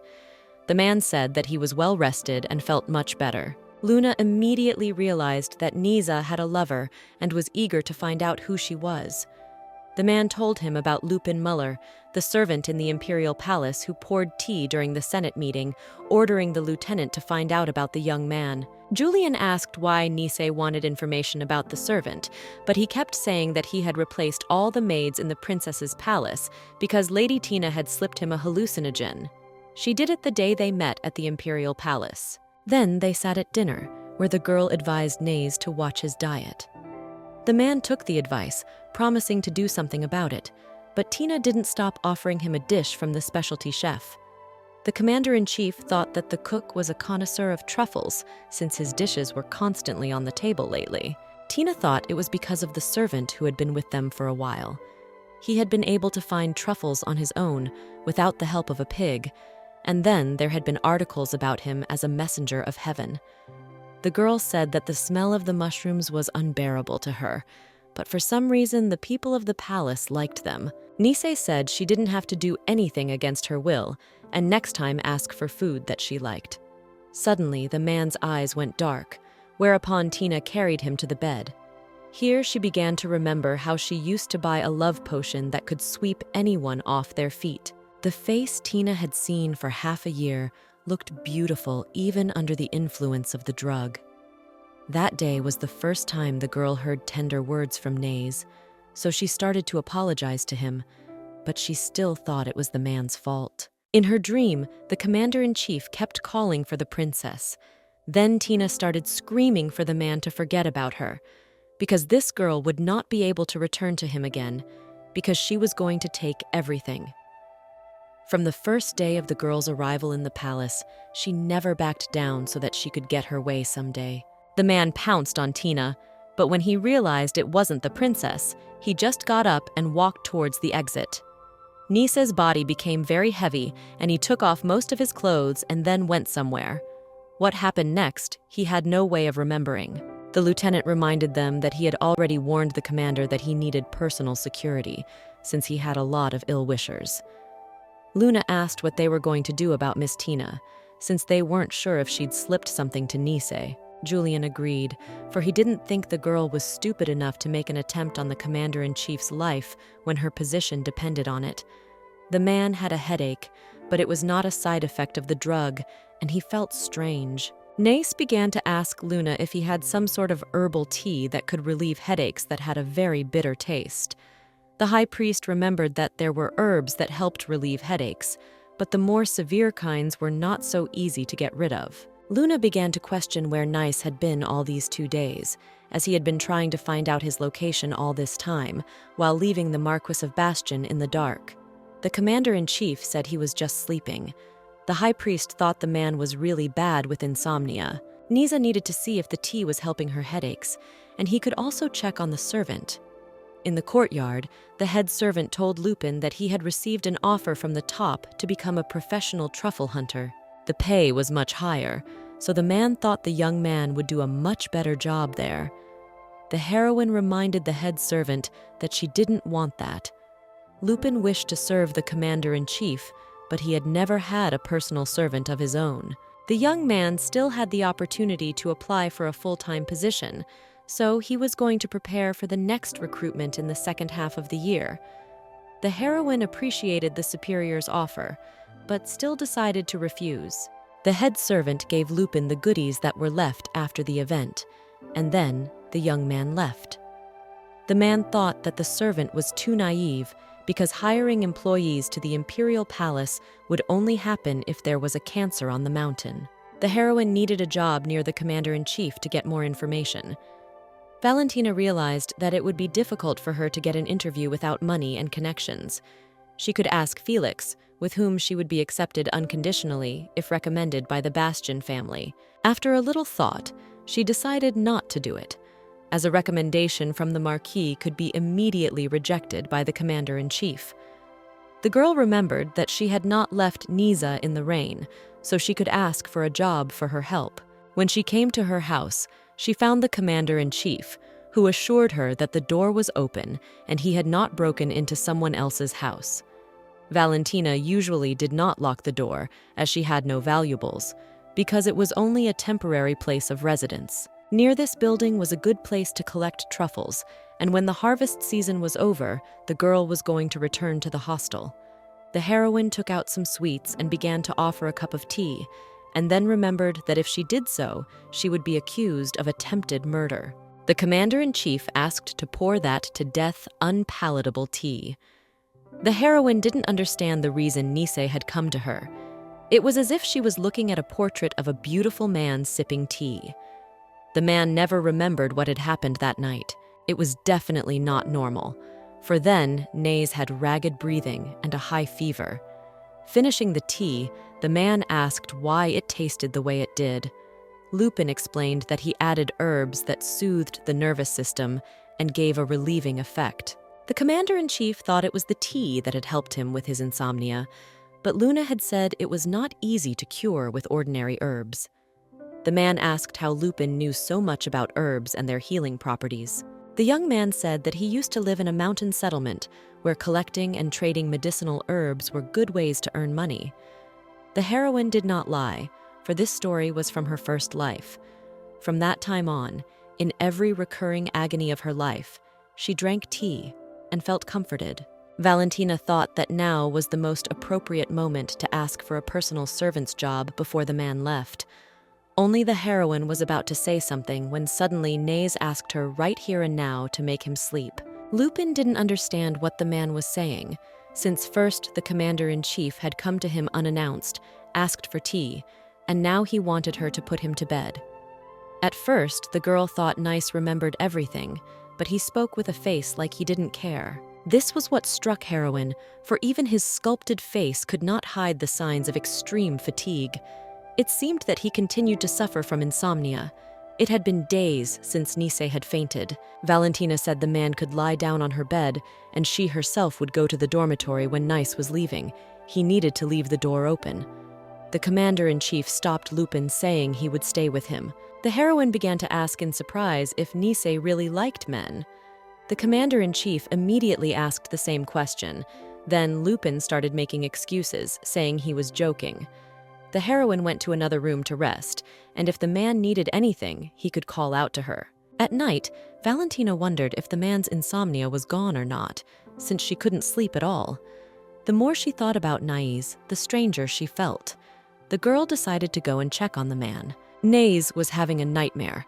He barely slept, but he was still in a lot of pain. The heroine took a handkerchief and began to wipe the man's cold sweat. Only she wanted to go to bed, as suddenly the man grabbed Valentina's hand, not wanting her to leave. In the morning, the commander-in-chief was surprised to find Lupin sleeping in the same bed with him, holding hands. The man quietly got up and walked out the door. When the girl woke up, she didn't realize when she had managed to fall asleep and where the man had gone. Lupin walked to the door where the soldiers asked him to come through with them. The heroine didn't know who these men were, or why she felt as if she was being kidnapped. The soldiers were from the Imperial Intelligence Group. Suddenly, Valentine remembered that she might have been taken away because of the attempt on the commander-in-chief's life, for he had drunk that tea after all. The soldiers brought Lupin to the lieutenant, who was very happy to see him live. Julian said that with such a frail body, he was of no use in dangerous situations, but he was not bad in pictures. The lieutenant introduced himself, saying that he was under the direction of the commander-in-chief, so they would see each other often. Lupin did not understand the meaning of these words. Julian congratulated the young man, for from that day on he became the commander-in-chief's personal servant. The man had business to attend to, so he promised to talk later, but for now, Lupin could take a walk around the mansion. The heroine couldn't believe that she would be able to get into the commander-in-chief's house so suddenly.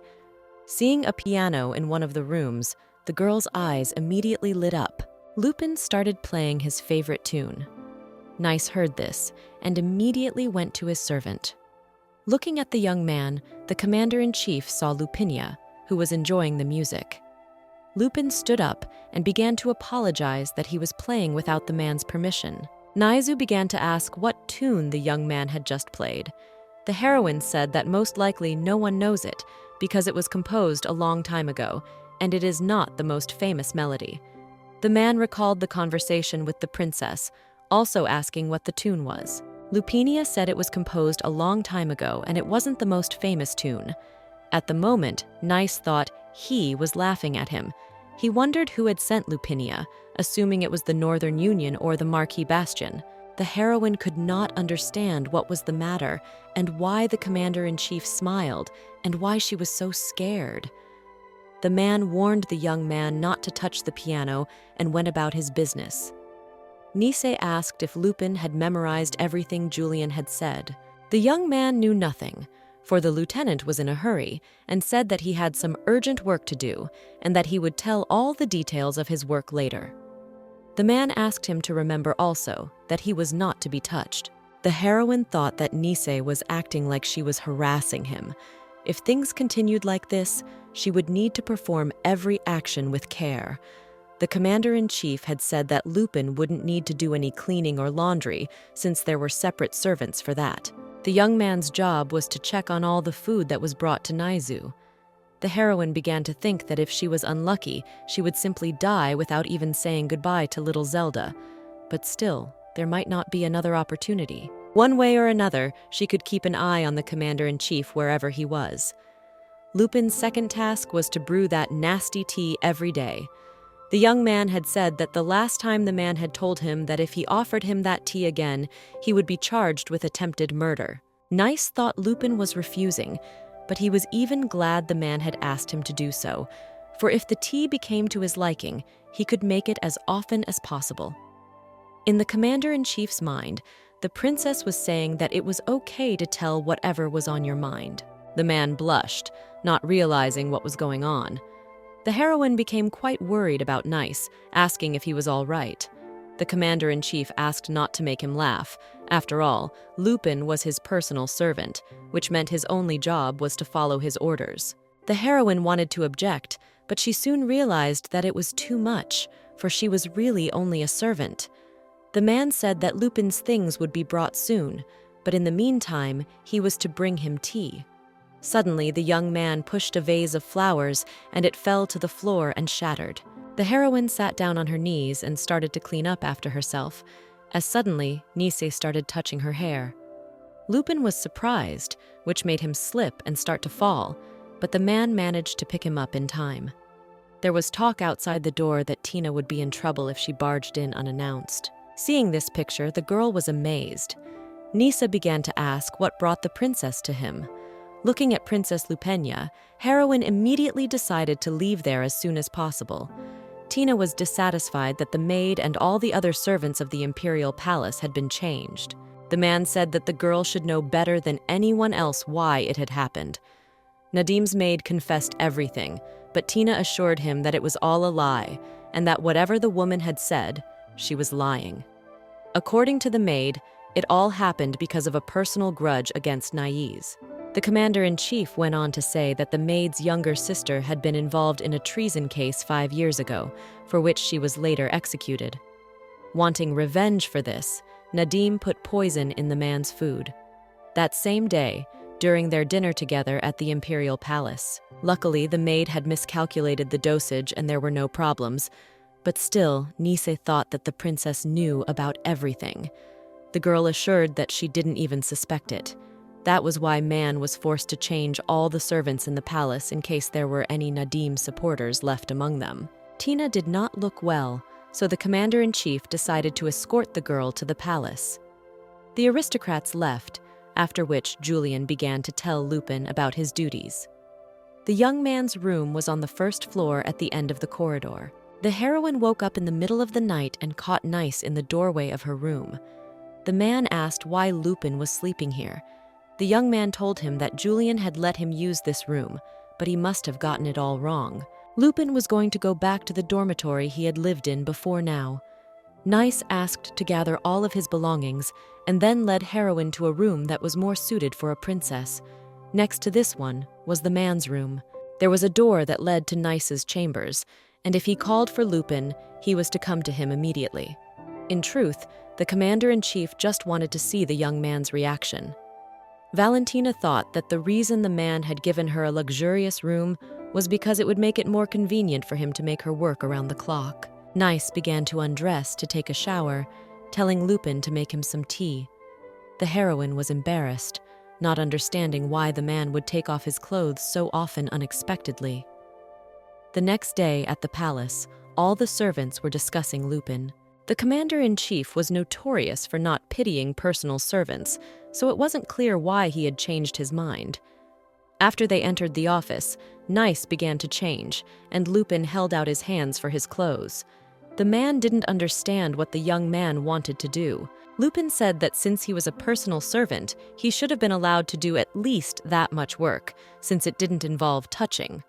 The young man said that not everyone in the world was interested in other people's bodies. The heroine didn't think the man knew, but subordinates had a harder time if they weren't given assignments. Nays remained silent, and the girl became calm, for she thought it wouldn't work, and he would get angry again. Suddenly, Julian came into the study, saying that the Marquis had arrived to see the princess. The head maid informed the lieutenant that Bastian was stubbornly insisting that he was obliged to meet the girl today. All this time, they had forbidden personal meetings, but the princess might have made a mistake. The commander-in-chief said that they were going to the palace immediately. At the palace, at the meeting with the Marquis Bastian, Tina was very troubled. The man began to think that this meeting was upsetting the girl. However, they were relatives and had not seen each other for a long time. The Marquis said that the princess had grown a lot. Looking at her now, he could not help but remember that being younger, she looked very different. It's been a long time, and growing up, a child gets more serious, and people like the Marquis get older. The girl asked not to say that, because the man was still full of strength. The man was flattered by these words, but as he grew older, he began to think about things he had not paid attention to when he was younger. One of these things had to do with the question of inheritance. In fact, the Marquis came in person to introduce his son Felix to the princess. The young man kissed Tina's hand, saying that he was honored to meet her. Macri said that if the girl had difficulties, they would do anything to help her.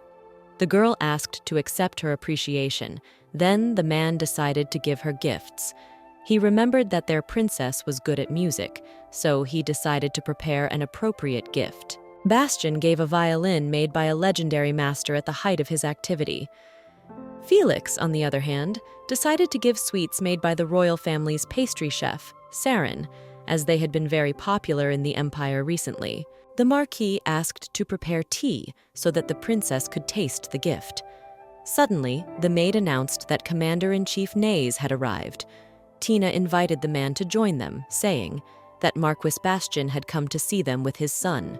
The Commander-in-Chief said that he didn't expect to see the Marquis in the palace.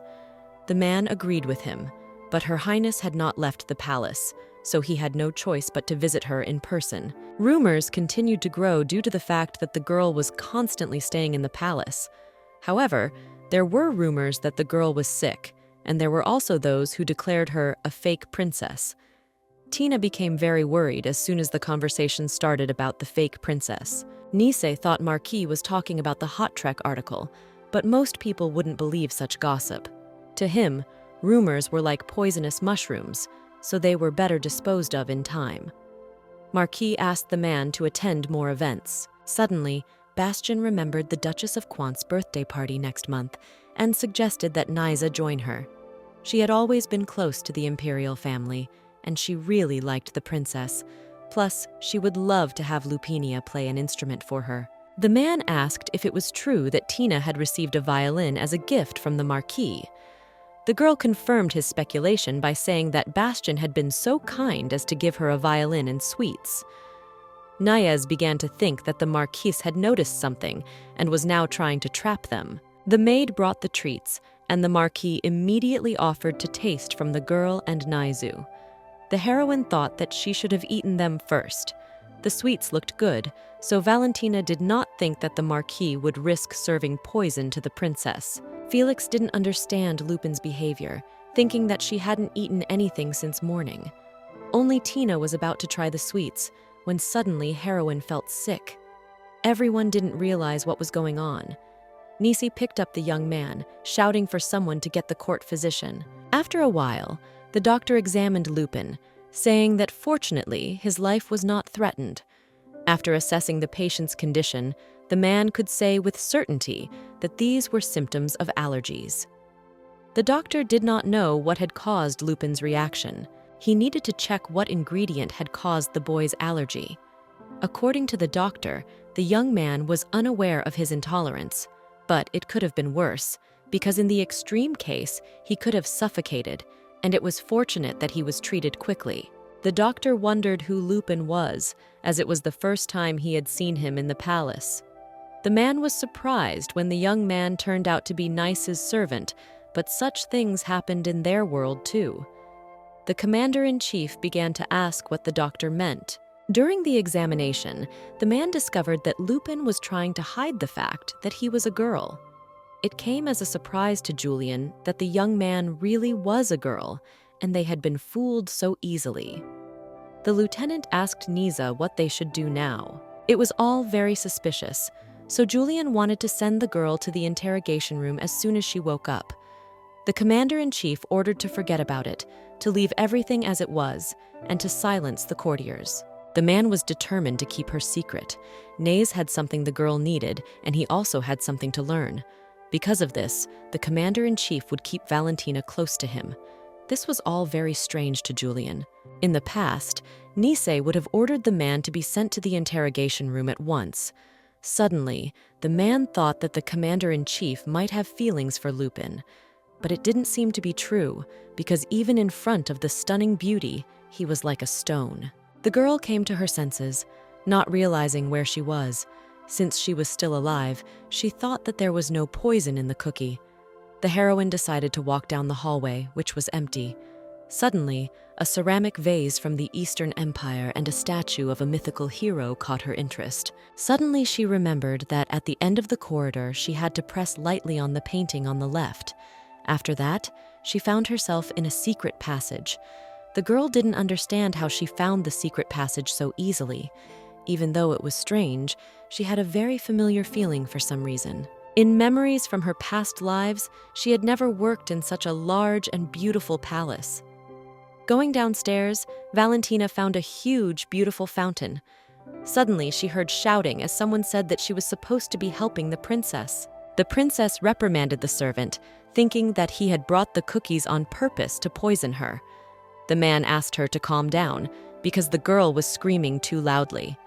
Tina called it insolence because even now he was trying to tell her what to do. What the girl said sounded too strange for the heroine, for it seemed that the latter was a former princess. The maid said that she had tasted the cookies before, but he hadn't noticed any taste or smell of nuts. She had her suspicions, but she wasn't trying to slander the Marquise's gift without proper proof. The maid was about to pour cold water on them so the princess wouldn't have to eat them, but luckily another servant handled it. Tina didn't think it was a normal explanation. since in the end the maid didn't do anything right or wrong. The girl remembered that the woman had previously worked as a maid in Jasmine's palace, so she shouldn't make any more mistakes. Suddenly, the princess noticed Lupin and called him to her, asking him how he had gotten here and why he was eavesdropping on their conversation. The young man justified that when he woke up, he was in an unfamiliar room, so he went out of there and got lost. Tina didn't understand how anyone could be so stupid, or why the commander-in-chief would choose to take someone like Lupin as his personal servant. The girl took in the young man's face, saying that he had coarse hair and dull skin and was also incredibly frail. Despite all this, he had beautiful eyes, so the princess hated him for that. She had heard that Lupin used to work at the imperial palace, which made her wonder what he did before working at the palace. Lupin told her that he used to live in a small village in the north and had moved to the capital 6 months ago to work at the palace. Tina thought he was just a regular redneck and then gave him the precious bracelet in exchange for reporting certain things to her. The young man had to tell her what the commander-in-chief liked and what he didn't like, who he was seeing and what they were talking about, or even who he had spent the last night with. The princess didn't understand why Lupin didn't answer her. After all, she didn't think he would even get to touch something like that bracelet. Only Heroine wanted to refuse, as Nisei appeared behind her. The girl thought it was better to take off her bracelet for now, because if she was caught, the situation could only get more complicated. The princess said as she tried to calm down with a walk, asking how Marquise was doing. The commander-in-chief simply spoke to him and then sent him home. Though the Marquise didn't speak, but the man thought that the man found the whole situation rather uncomfortable, especially because he had been held under suspicion for some time. The princess had said that Bastian shouldn't have come uninvited. The man promised to talk about it later in private. The heroine thought that when they acted like that, they looked a lot like a very attractive couple. It had been quite a hard day for Niza, so he asked Tina to head to his chambers and rest. The girl didn't want the commander-in-chief to leave, suggesting that he stay for dinner. The man looked coldly at the princess and promised that he would visit her soon. As she left, the heroine remembered that she had forgotten to return the bracelet. In any case, the aristocrat's relationship looked rather strained, because usually noblemen married for political support. But for someone who so ardently called the princess every night, Nisei treated her rather coldly in private. The man began to ask how Lupin had gotten there. The young man began to say that he had gotten lost and decided to wander around a bit, but Nice didn't believe it. The heroine would have to go through the north gate of the palace to get there, but the gate guard didn't see anyone. The commander-in-chief didn't understand how Lupin had the nerve to think that anyone would believe the nonsense he was saying. The young man said that he didn't know, because it was the first time he had been in the princess's palace, and when he woke up there was no one around, and so he didn't know where to go. In his heart, the man was angry that Valentina had found the secret passage that he and the princess used. Lupin said that if Nice didn't believe him, then he had nothing more to say. It was just saying a lot to Lupin that he was blessed by the Almighty God himself. For some reason, the commander-in-chief couldn't control himself being around the heroine. The man said it was ridiculous, because a god wouldn't waste his time blessing some human unless they were talking about a bloody blessing. Nisa said that if the god had been so merciful, he would not have let people suffer this terrible plague. In the man's words, Valentina sensed the strongest hostility toward the god. The girl said that she did not believe that God was merciful either. She actually thought he was self-centered and cruel, yet there was nothing they could do about it. The more they fought him, the stronger the punishment became for them. The heroine asked if Nisei thought that weak people had the strength to stand up to a god. The girl pushed the commander-in-chief away, asking him not to use force on innocent servants anymore because it made him look more like the god he despised. It didn't matter who he looked like, for it was Lupin who stood there mindlessly chattering away, not realizing in whose hands his life was in. Nice told the young man to go and get blood the next day, as they needed to find out what he was allergic to. The man ordered him to wait until Julian arrived to escort Lupin. After a while, the lieutenant escorted the heroine to her room. He wasn't sure if Valentina was feeling very well, but it was safe to say that she was very lucky. The man informed him that the commander-in-chief wouldn't be in tonight, so there was no need for Lupin to do anything. Now Nice was going to be absent like this from time to time, and the servant might as well not ask where he was, because the lieutenant wasn't going to tell that. Julian didn't like the commander-in-chief keeping someone like Lupin around. He couldn't help it, so he told Heroine that if she suddenly behaved suspiciously, he would personally deliver her to the dungeon. The lieutenant sent the young man to rest and was surprised when he started upstairs, as his room was not the first floor. Lupin showed the room, saying that he too thought it was overkill, but Nice insisted that he live in the room. Heroine had her blood drawn in the morning, then said they would contact her when the results came back, but until then, she had to be wary of unusual food. It was all very strange for Valentina, because she had never had allergies before, even when she ate nuts, and she didn't understand how she knew about that secret passage yesterday. She felt like she had been living in the castle for quite some time. Suddenly, Felix was behind Valentina. The girl began to ask him if he wished to hear rumors that an imperial servant was meeting secretly with the Bastion heir. The man said that it would be all right, since no one goes there anyway. Felix began to ask about Lupin's well-being, as he remembered that during training the girl ate everything calmly, and the allergy test showed nothing. Valentina herself had no idea, but in any case she would find out everything when the results came back. The man wanted to ask something, but changed his mind, saying that Lupin was lucky, since she had the horror of taking the place of the commander-in-chief's personal servant. He wondered how come she had to taste the food. The heroine said it was a long story, and she'd rather hear it from him instead. Valentina asked what the Marquis Bastion was even thinking, since it looked like the princess was allergic, and he was trying to kill the princess. Felix explained that nut allergies were common in the Bastion family. The current Marquis didn't have such an allergy, but his grandfather did. Princess Lupinia was the daughter of Marquis Bastion and the past deposed empress. So it was possible that he wanted to check like this to see if it was the real princess or not. Right now, things were happening in the empire that they knew absolutely nothing about. The princess and the commander-in-chief were at the center of all these events, and they were not the only ones who knew the secret of creating the man-made vaccine. Until recently, the vaccine was made using the divine power granted to the imperial family by the god. They distributed and controlled the vaccine so the imperial family could safely control the entire empire. But everything changed 5 years ago when the commander-in-chief of the Knights invented a man-made vaccine.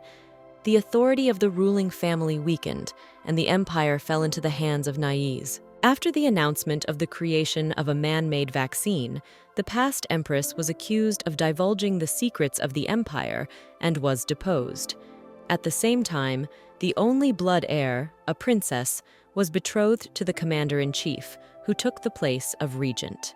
The overthrow of the empress and the creation of the man-made vaccine happened almost at the same time, which suited the commander-in-chief.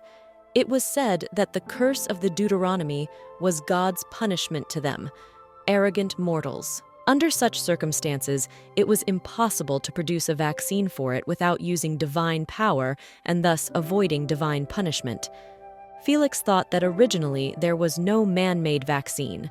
The commander-in-chief, blinded by power, accused the empress and overthrew her, and then betrothed himself to a fake princess and used the divine power of the real princess to produce a vaccine and pretended as if he had created a man-made vaccine. It could have happened exactly the same way. The girl didn't believe in the fake princess, thinking that there was no need to go that far. Felix said that all this was done because of the lust for power, because Nais could eventually become emperor. After talking to the young man, the heroine went about her business, remembering Nais when he was in the gazebo. The girl thought that the man who locked up the real princess wouldn't have said the words he said that night. The heroine wasn't sure if Nais was actually that cruel and insensitive a person. Valentina needed to check on the princess first. If the girl turned out to be a fake, she would have to find the real princess and find out what the secret behind the vaccine was. And to do that, Valentina needed a reason to be near the princess. Suddenly, the princess's maid told her that she was looking for Lupin. The woman led the young man to Tina's room and then asked him to wait for a while. The girls of the palace said that the princess could not even read the notes. Everyone did not understand what happened, because Lupinia used to be so talented that she was able to play any instrument. It was rumored that the princess had become so inept after she fell seriously ill 5 years ago, after which her sense of style changed, and she started wearing all sorts of silly jewelry. When the girls asked the princess to play the violin at Duchess Gwent's birthday party, the princess was very scared. The heroine went into Tina's room, where she was very angry at the aristocrats. Tina said that since Lupin had run off with her bracelet, he should have responded to her offer. Valentina realized that this was the very way to get close to the princess. Lupin said that the princess gave him such a precious bracelet, so he accepts her offer.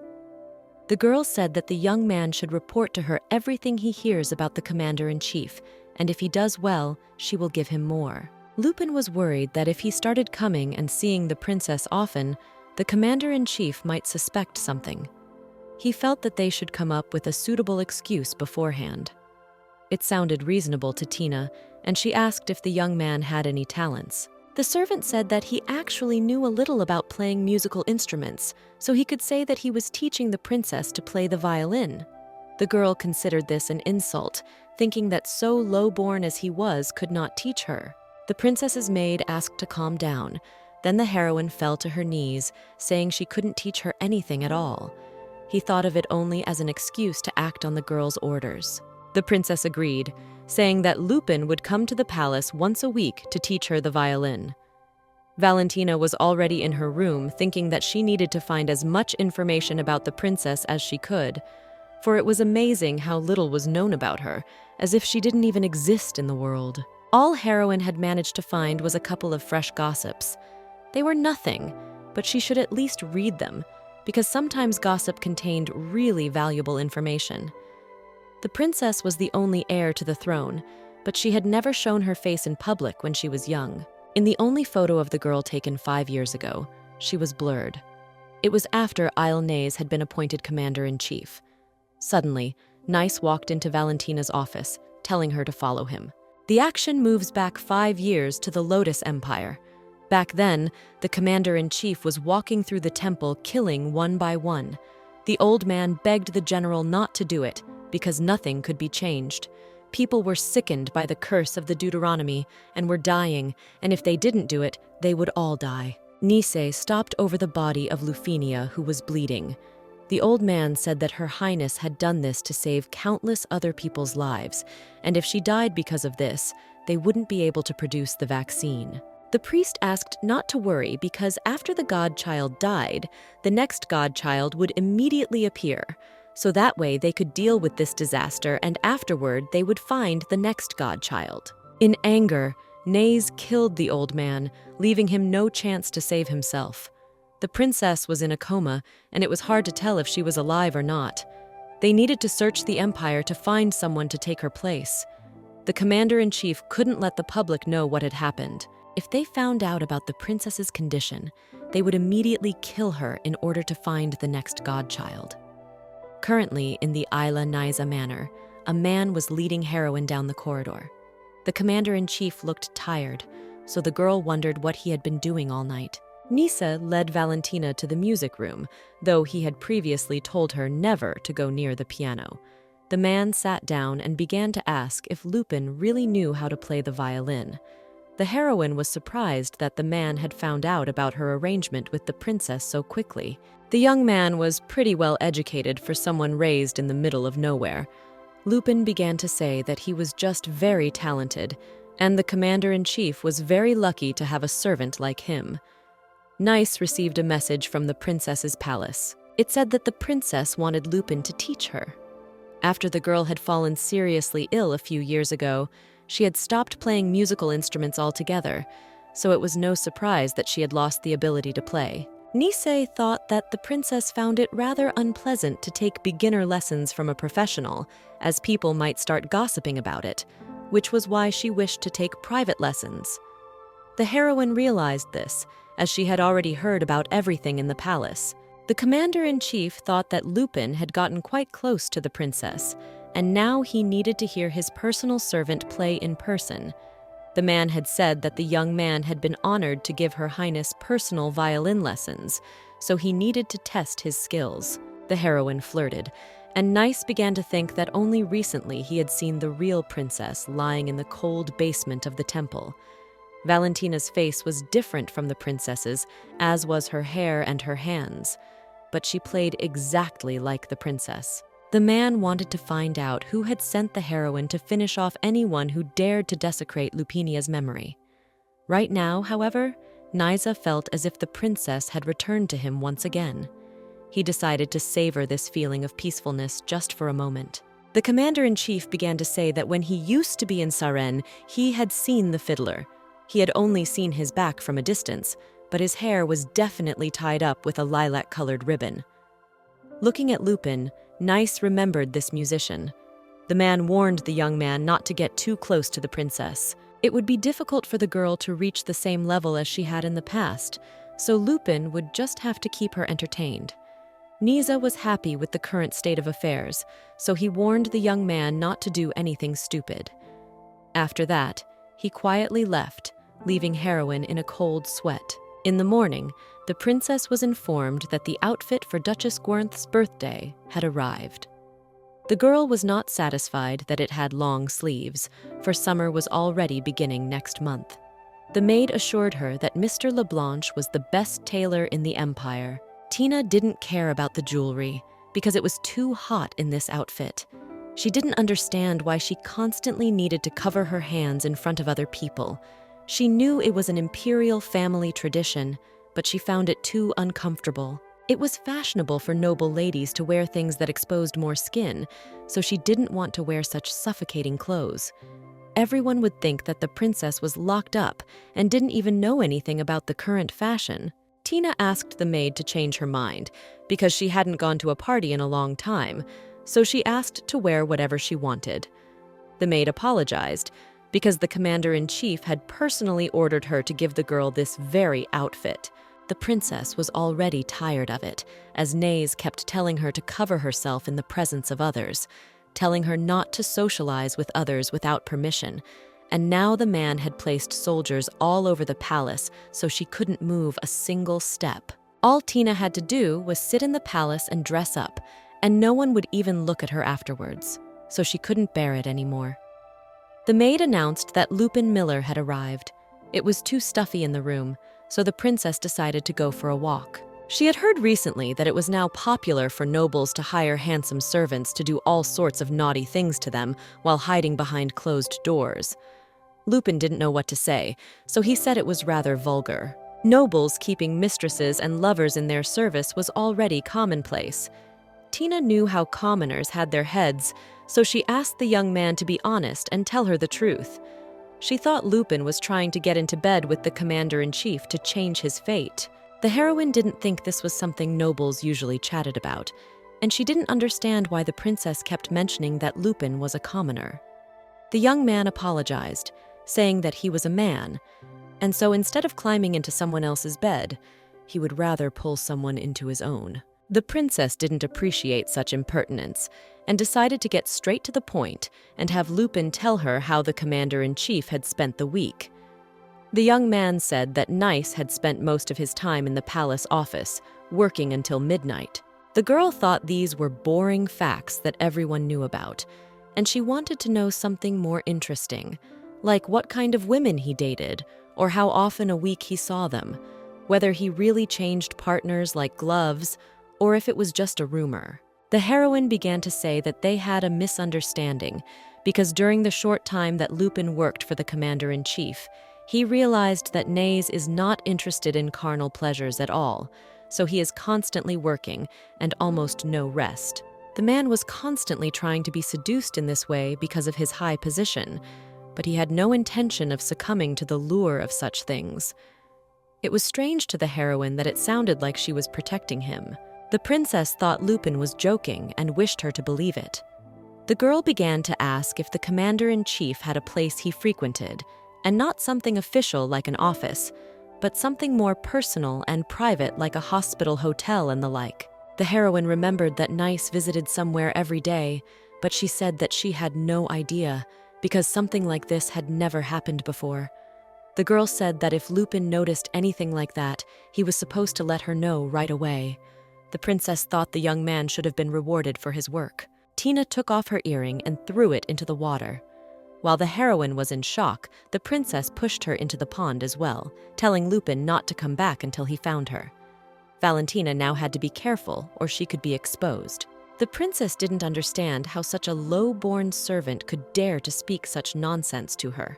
She was going to do worse to Lupin, but decided to take pity, since the young man was a personal servant of the commander-in-chief. She ordered him to find the earring so he would know his place. The heroine breathed a sigh of relief, for if the princess had ordered her out of the water, she would have been in trouble. It was rather strange that the girl kept talking about status like that, so it seemed that she cared a lot about her own and other people's status in society. It was incomprehensible why an imperial princess with the highest position could have such a thought. If Felix was right and the princess was a fake, then where was the real princess? At this time, Nisei was leaning over Lufinia's body, but then Luna called him over for tea. There were rumors going around the empire that the princess was only a fake, and they were mostly spread by Marquis Bastian. They would definitely try to find evidence to back up the rumors. Because of this, Nisei had absolutely no reason to remain calm right now. Luna didn't want to say anything, but Her Highness the Princess would be dead very soon, so it was time for the man to let her go. If Marquis Bastian found out the truth, he would brand the commander-in-chief a traitor. Instead, the man was better off just becoming emperor. Luna wasn't kidding, for if the empire's power came from the ability to create a vaccine, then the only suitable person to replace the princess was Nais, for he too had the godchild's blood in him. Once the high priest figured out that the vaccine was not created from God's power, but from sacrifice from the godchild, the blood never left his hands again, but Nysa had the right to take the throne of this cursed empire. The man felt that only the princess had such a right after all. She was the one who had taken on this burden in his place, and if she had wanted to, he could have avoided this pain, but she had chosen to protect Nysa. Lupania had always wanted the commander-in-chief to stay on her side. Nysa said that he would take care of the problem with Marquis Bastian himself, so Luna shouldn't worry. The fake princess option was something that should have been abandoned sooner rather than later anyway. The man asked, remembering that the princess had promised that she would return. All they had to do was protect Her Highness's empire, so that when she returned, they could be together, and if anyone tried to stop that from happening, they would be sorry. Luna understood that blind faith was the only thing that could explain such behavior. However, it was unclear what would happen if the girl could not return. What would happen to the empire then? After a lot of time, Valentina still managed to find the earring. If the current princess was just a fake, then a lot of things were becoming clearer. The commander-in-chief called out for the princess in his dreams every night, but once he was near her, he treated her like a stranger, because he most likely loved the real princess. The heroine thought that if Nice had arranged everything, he must know where the real princess was. Remembering the lieutenant's words that the man went somewhere every day, Valentina realized that Nice had probably gone to see the real princess. Lupin sneezed as he entered the house, and Julian asked what was wrong with the young man. He had heard that the heroine had gone to the princess's palace, so he wondered why Lupin looked like that, and if the princess had pushed him into the lake. The lieutenant asked the young man to take a warm bath and go to bed, as Nice would be returning after a 2-day business trip. Late at night, the commander-in-chief returned to the manor and took a bath. Coming out of the shower room, he saw Lupin pouring tea. The young man said that he couldn't sleep first, not even waiting for Nisei to return. The man didn't look well, so the heroine thought he had neglected sleep during the trip. This time, the commander-in-chief did not manage to sleep in the carriage or in the temple. He usually only managed to keep his insomnia in check around the princess. Lupin said it was likely that Nice hadn't been able to get a good night's sleep because he hadn't had a chance to drink his tea. The young man suggested that he accompany the man on his next business trip for his own good and health. Nais asked if the princess had asked him to keep a closer eye on him.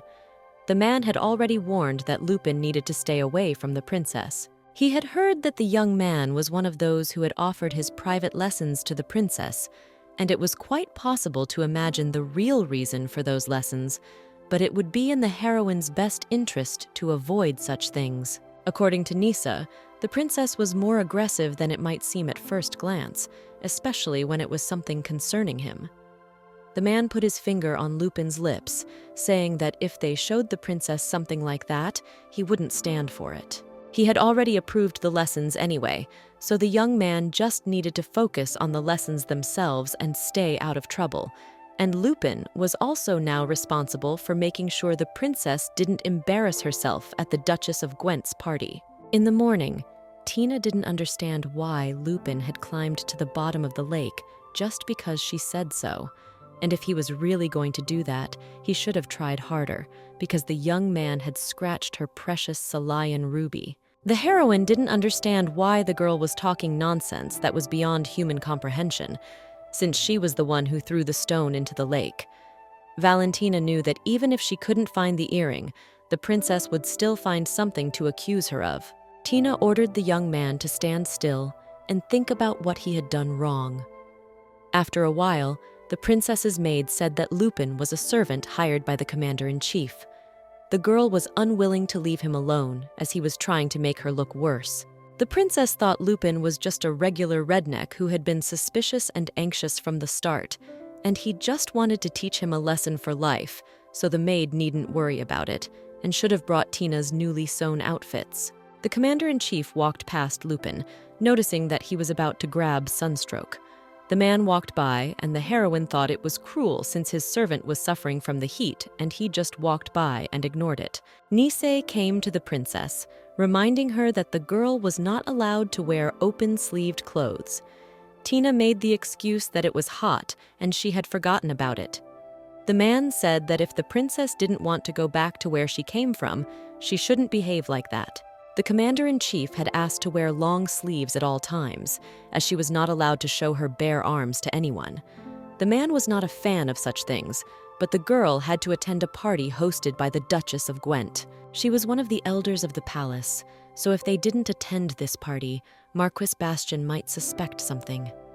Tina didn't have to worry about her violin performance, because they could just say she wasn't feeling well. The man reminded her that Duchess Gwent was patronizing the princess. That was why they had to be so careful. Also, the woman remembered that the princess looked like a child, so Tina should be quiet and avoid talking. Nays said that he would be the princess's escort, so all she had to do was follow and obey him. As he left, the man added that being disrespectful to her subjects is not a behavior that a princess should show. The man didn't think it was necessary to continue today's lesson, so he was taking Lupin with him. The young man could no longer stand the heat, as Nisei picked him up and carried him to a cool place. The princess got angry and broke a cup, hurting her hand.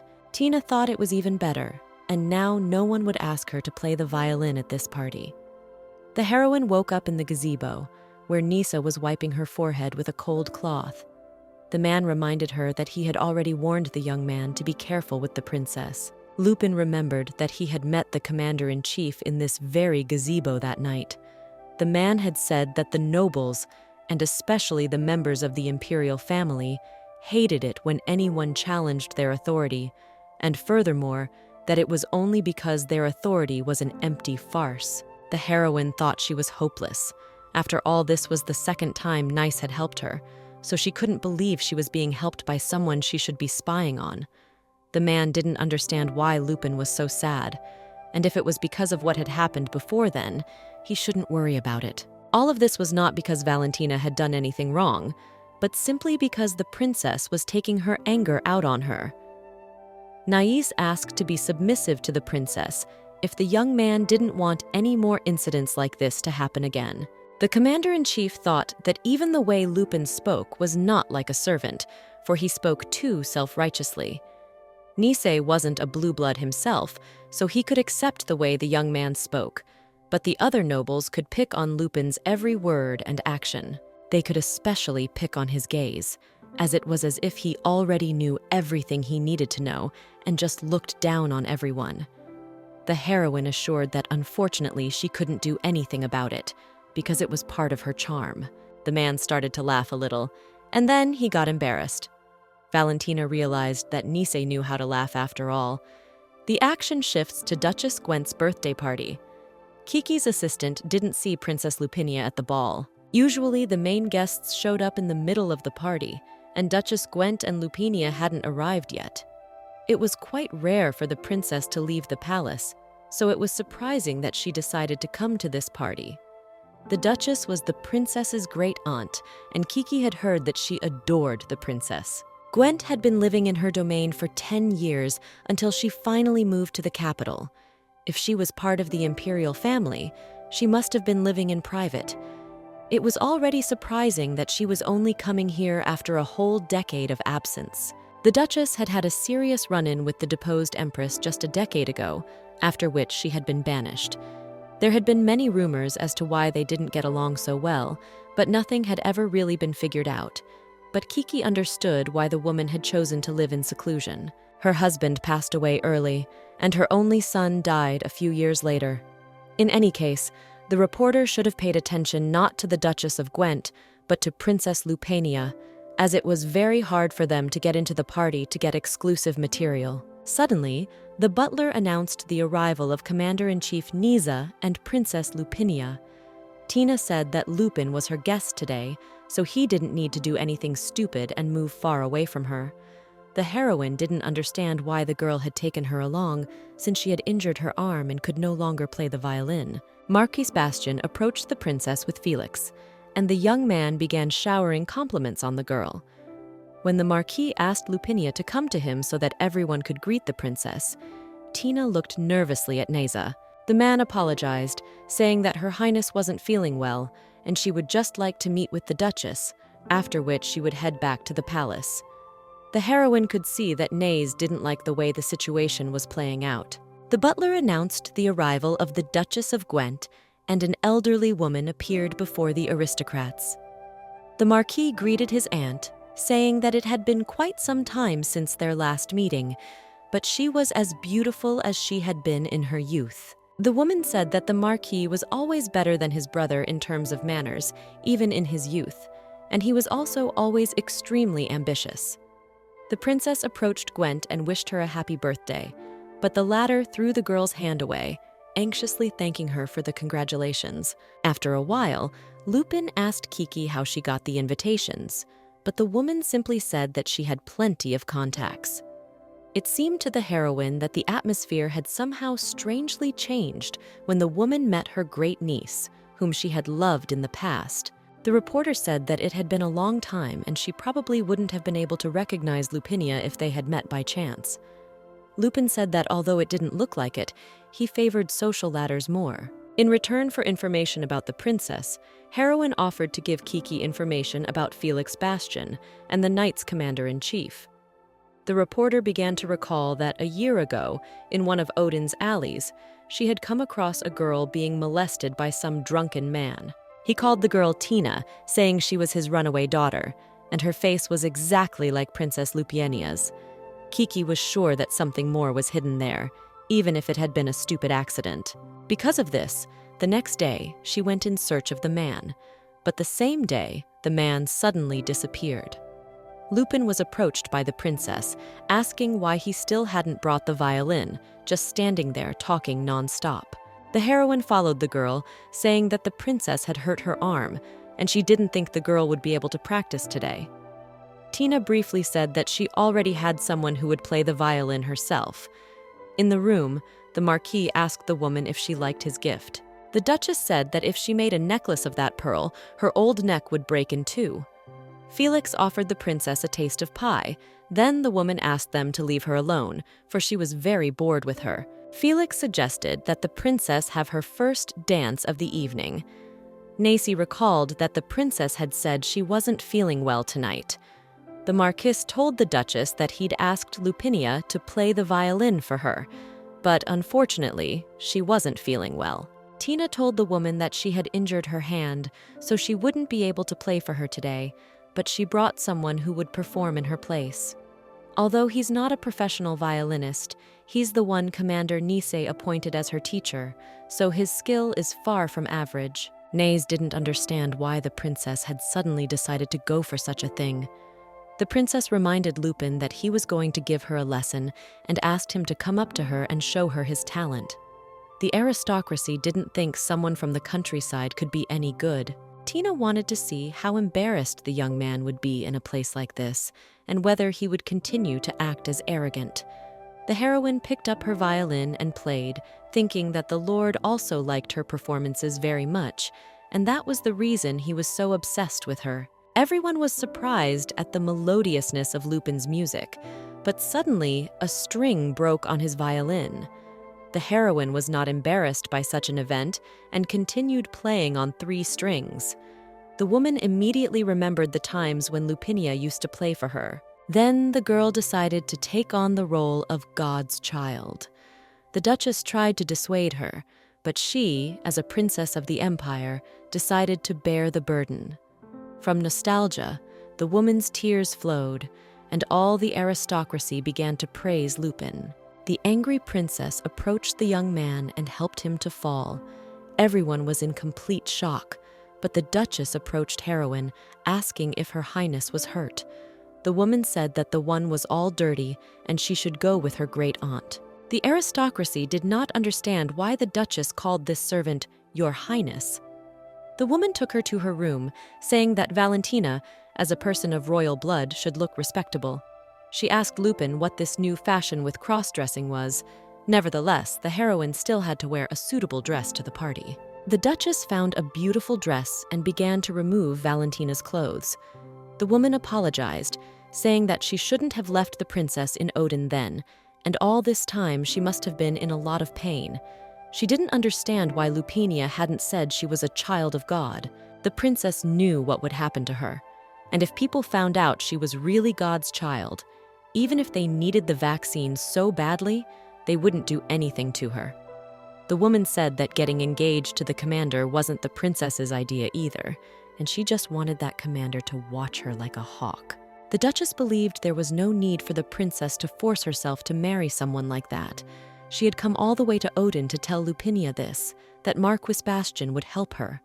Suddenly, Nice walked into the room with Tina, and that's when the heroine realized she was caught. The princess was shocked that the arrogant servant turned out to be a girl. The Duchess began accusing Tina of tripping Valentina, telling her to get out now. The girl left, and the woman handed Lupin some clothes that she should hurry up and put on. The commander-in-chief said with a cold face that he would be back and waiting for heroine at the party. Valentina couldn't believe that Nice knew she was a woman. She had been humiliated by the princess, but something had come out of it, and if what the Duchess said was to be believed, it was turning out to be an interesting situation. The vaccine was not made using the divine power of the imperial family, but using the power of a godchild. And that godchild was Princess Lupinia, and to make this vaccine, the princess had to go through something so horrible, the Duchess felt guilty. It didn't seem normal, so the heroine couldn't say for sure, but she wondered why the woman kept calling her Your Highness. Valentina stepped out into the hall, and everyone immediately recognized her as the maid who played the violin. Everyone could not believe that the man rumored to be God's child was a woman. The Marquis asked where his aunt had gone and where the princess was, for she had followed them. Since the 2 important guests had left, the party atmosphere had become rather dull. Lupin didn't understand why Nice was looking at her like that, since he knew she was a woman. The Duchess asked what the man was staring at, and if he thought he should ask his bride to dance since it was a party. The commander-in-chief immediately suggested that heroine go to the dance. Marquis asked his aunt who the woman was and why the commander was dancing with her. Bastian didn't understand why Nisei was dancing the first dance with someone other than the princess. There were rumors that he was a ladies' man, but the princess didn't think he would flaunt his behavior. The aristocracy thought the rumors that the princess and the commander were having problems matched reality. Naiz was forcing his fiancée to watch him dance with his mistress. The heroine was sure that the man knew that the princess was God's child. The girl thought that Nice had put a fake princess in Lupinia's place, and then he had imprisoned the real princess, using her, and then made everyone think that he had created the vaccine artificially. Valentina saw that Nice wasn't surprised, and so she asked how long ago he had known she was a woman. When the man said he knew more than she thought he did, the girl asked if she would be removed from her position. Nice said he would not, for if he had wanted to, he would have sent her away at once when he learned of her sex. There was only one thing the man demanded, and all Valentina had to focus on was making tea. The heroine noticed that Nice didn't look like himself, as he was too happy right now. Lupin didn't think the Duchess was doing well, and it looked like her dementia had progressed quite a bit. She kept mistaking heroine for a princess, but she didn't even look like one. Nice said it was true, and they didn't look alike at all. However, Lupin somehow also reminded the commander-in-chief of a princess. Seeing the strange look in the man's eyes, Valentina was embarrassed and ran away. Left alone, she didn't understand why she couldn't stop her heart from beating next to Nice. The commander-in-chief approached Lupin, telling her not to run away from him. He was saying that there was something he couldn't let happen, after which he hugged the heroine and kissed her. The princess peeked at this and wondered how this happened, as she had always had a soft spot for Nice. Valentina didn't know why the man was looking at her with such a hard stare, which was not there before. Suddenly, Felix came up to Tina, asking what was wrong, as the girl looked rather pale. Tina assured him that she was fine, she was just not used to crowded places, and the hall was stuffy. Felix thought that was unfortunate, because he was looking forward to dancing with the princess, but he was sorry to hear that it wouldn't work out. He pretended to be surprised that the commander's servant turned out to be a woman. Felix said he didn't know what Nice was thinking, keeping this servant disguised as a man with him. The young man didn't think the man was the kind of person who found love interests everywhere. Tina excused Nice, saying that he wasn't the kind of person to behave like that. She would like to say that it was just like the rumors, but one day the girl thought it would be even better if the commander had a new girl every day of the week. The princess would rather have Casanova than someone incapable of feeling emotions. The girl started to fall, but Felix managed to pick her up, saying that he felt sorry for her because her feelings for the commander were sincere, but it could not go on like this. The young man said that Tina shouldn't trust the commander, as he might betray her at some point and try to take the throne as emperor, and if she didn't want that, she should become empress herself first. Then the girl will take all of her power and force Nice to kneel before her. Felix added that House Bastian would be on her side, and he would be with her until she took her rightful place as empress on the throne. Suddenly, the commander approached them, saying that it was time for the princess to go home. Tina turned the man down, saying that she was going back to the party with Felix. The couple left, leaving the commander-in-chief shocked by this behavior. At the party, everyone was amazed that the princess started dancing with the heir to the House of Bastian. The commander had brought his mistress with him, and now the princess was making a scene. The aristocrats were sure that by tomorrow morning, a whole new scandal would engulf the empire. The heroine did not understand where Nice had gone, leaving the princess alone. The Duchess began to fall asleep, and Lupin decided to take her to her room. Suddenly, the woman woke up, telling the girl not to go to the underground temple in the imperial sanctuary of Rojas anymore. The reason the Duchess took the princess there that day was to make her believe that she needed to know the truth about the heir to the throne. The woman never thought that the princess would turn out to be a godchild, but now she believed that the girl didn't need to donate her blood anymore because there was an artificial vaccine. The Empress had always been focused on her son and had cornered her daughter without blinking an eye. Her Highness breathed a sigh of relief when she learned that it was Lupinia who was going to be sacrificed. She didn't want to give the throne to the girl because Bastian's blood flowed in her veins. The princess was the one who sacrificed the most for this empire, so she should take the throne. Lying in bed with Tina, Felix recalled their recent conversation where he had asked the girl to break her engagement to the commander and become betrothed to him. The Bastian family had promised that they would see to it that she took her place as empress. The princess saw that the man wished to enter into a matrimonial union, whereupon she began to inquire about the terms of their contract. Felix desired instructions on how to make an artificial vaccine. The girl said that it would be difficult because the commander did not reveal it to her. The man assured her that they didn't need all the details and a small amount of information would be enough for them. Tina didn't understand why Felix needed the instructions for the vaccine, while the man said it was the source of the commander's influence and power. If the girl could find out about the vaccine, she would have the power to control Nysa as much as she wished. The princess didn't take her word for it, telling the man to prove his intentions with actions. Felix kissed the girl, and then they headed for the room. As expected, this girl didn't have a mark, and she wasn't Lupinia, Felix's sister. The commander-in-chief had to sort things out faster than he expected. In the beginning, he did what he had to do to send a warning to Tina. If he let Lupia go, it would seem to him that he would lose her forever, so he had unwittingly crossed the line. Nysa didn't understand why the princess was still lying in that cold underground temple. The man had to go there to see the princess. Heroine walked into the room, saying that she would escort the man wherever he went. She got the feeling that after the party, Nysa was treating her even colder. The commander-in-chief ordered her not to follow him, adding that he would not be returning today. Valentina followed the man, though. The Duchess had mentioned the underground temple of Rojas. Since it was the place where the commander had gone alone, the princess could be there. The girl jumped out of the bushes and knocked out the guards with lightning-quick movements.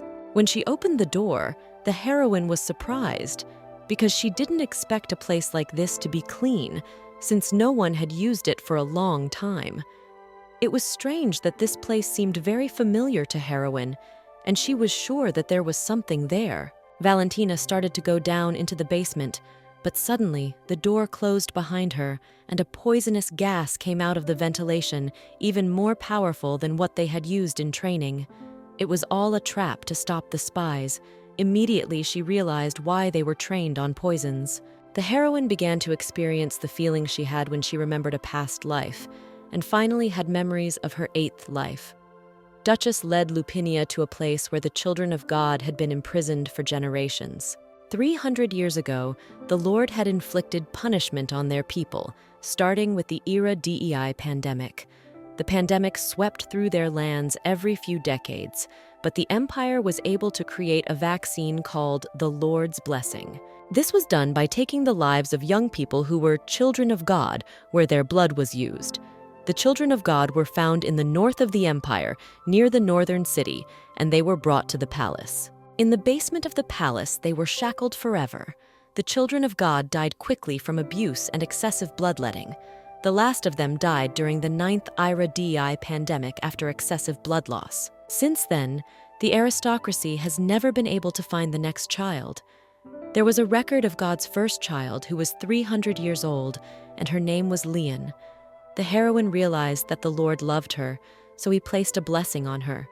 He made sure that no poison could get into her blood. If the start of the vaccine was because Valentina had saved Leon 300 years ago with her blood, then the Lord was truly cruel. The girl realized that it was not only her who was reborn, but also the child she had saved 300 years ago. The heroine thought Leon was in more pain than she had ever been in. Lupinia became a child of God because she knew everything all along. Valentina's 8th life was Lupinia's. Suddenly, the princess's body rose up, yet it had no emotion. Once Lupinia said that there was no need to find any more godchild because she was one. The girl thought that preventing the aristocracy from finding any more victims was an easy task, because she could just be a godchild. Everything went as the heroine expected, and her mother, the Empress, was happy. After that day, she moved into the underground temple of the imperial sanctuary of Rojas, and there were guards there in case she decided to escape. Luna told the high priest that they should not proceed any further, for Lupinia had passed out last time and there was no place on her arm to prick. The man assured that it was Her Majesty's order, and if they didn't collect the required amount for the vaccine, they seemed on the cutting board. Each time donating blood to the limit, the heroine felt almost joyous from her need to get revenge on the Lord. This time, the girl believed that the Lord would not be able to harm this child the way he wanted to. Lupania woke up saying that here they were finally meeting. The princess said that their souls split when she fell, and that could also be what the Lord wanted. Since then, the girl had been in the temple the whole time, waiting for Valentina. The princess was doing this to complete her life, and the heroine knew it as well as she did. The punishment the Lord had assigned them meant that they had to bear the burden of 9 human lives. Lupania had said that Valentina would now become her 9th life and her final punishment. Through her tears, Lupania saw Nisa, not stopping to say that she had done everything she could, and from now on, the heroine would have to continue living this life and take care of the commander-in-chief, for he was that child. The man shoved Valentina aside, and picking up Lupania asked her to open her eyes. If, at some point, he could see her again, he would want to beg her forgiveness for making the Lord hate her and for never understanding the girl's pain. Then Nise did meet her, and Lupania was a guard sent by her mother to watch over him. The heroine realized that Nise was Leon, whom she had once rescued. In a fit of emotion, the man lashed out at Lupin, asking what she had done to the princess. The commander-in-chief said that he would not forgive this, and he was about to kill the girl, but she asked him not to, saying that she was Lupania. The heroine realized that if her last life ended at the hands of Nise, her punishment would end, but not his. The man could be left alone, unable to end this terrible curse, for this vicious cycle could continue. Now that Nise thought about it, he began to wonder if this was how Lupin pulled his tricks. He understood why the Earl Grey's daughter had fallen for her, for with such a naive expression on her face, the girl had lied so carelessly through her teeth. Niall revealed that he knew the heroine was a spy from Saren. He was curious how she would react when she realized she had been exposed, but the ridiculous excuse that she was a princess was quite ingenious. The girl wanted to speak up, but the man ordered her to shut up and not talk to him as if she were a princess. Nise began to think that he should have killed Valentina earlier, but suddenly Julian asked the commander to stop. The lieutenant said that Lupinia's body was lying on the cold ground. Then the man walked over to her body and ordered him to pick up Lupinia and take her to the interrogation room. At the estate of the Marquis of Bastion, Felix came to Hans Breiger, who was in their dungeon. He took the man to the dining room and showed him a picture of the princess, where he told him that it was definitely his daughter Tina. He did not understand how the girl could pretend to be a princess for so long. Tina lived like this while her poor father was left to fend for himself. The man began to ask if Felix wanted him to confirm that the princess was a fake. The young man said that obviously they would give him a decent amount of money since he had done them a great favor. After this conversation, Felix reported to his father what had happened. It was confirmed that the woman pretending to be the princess was Tina Breiger. The Marquis couldn't believe how brave Eilnaz was that he replaced the princess with a fake. This was their chance, since they could still cut off the commander-in-chief's head for treason. Tina was afraid that the commander would abandon and forget her, so Felix had planted her livelihood, and he thought she would try her best to cling to it. The Marquis praised the work, saying that all they had to worry about now was the vaccine, because they had to get it to be able to take the throne. The artificial vaccine was a fake, and there was no way that such a thing would be possible. The Marquis realized that they must have used the real Lupania in some way, and she was the only one who could make a vaccine like the child of God. The man promised to decide whether to accept Felix as heir after he found Lupania. The young man began to remember how the Marquis had killed the man in the store while he was still a boy sitting in the closet. Suddenly, an unknown man brought the boy in, saying he was hanging around idly outside the door. Bastion removed the pendant with the House of Lauren's coat of arms from him, and then killed him. Felix, in his thoughts, asked to wait for the Marquis Bastion for the moment when he would stand before the imperial throne, and he would kill him. Nysa stood at Lupinia's grave, paying no attention to the pouring rain.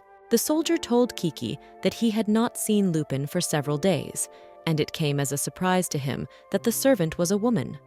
The The reporter insisted on remembering everything in detail, for she was curious about what had happened between the girl and Nisei. Seeing the devastated commander-in-chief, Kiki didn't understand where he could have been walking in such heavy rain. It became more important to her that Nisei was dressed in mourning attire. The reporter didn't see anyone mentioned in the obituaries, so she could only guess. Later, the man went to the dungeon, asking if the soldiers had gotten a confession. The soldier apologized, saying that the only thing they had heard in the last 3 days was a request to meet with Nice. In the interrogation room, the lieutenant argued that Lupin was only making life harder for himself. They already knew that they had been sent to them by Earl Grey, so she should have confessed everything, whether he had ordered the murder of the princess and how much the Earl knew about Her Highness. The Imperials found no record of the girl, even in Saren, so the man asked if her name was really Lupin. The heroine's real name was Valentina. One day she met Leon, saying that he was beautiful enough to charm her Valentina, so she would send him a proper blessing and he would not fall ill of any disease, and his blood would be blessed with divine powers that could cure diseases. The voice said that whether or not this would actually be a blessing, Leon would understand throughout her life. Lufinia had once asked Nisa if they should just run away, if they could forget about the vaccine and her responsibility as a princess and just run away together. The woman screamed that the commander-in-chief was a traitor and should be arrested as a traitor for endangering the entire empire. Lupania ran out to the man, thinking that she could not lose him again. The Empress had said that she could take Nisa's life anytime she wished.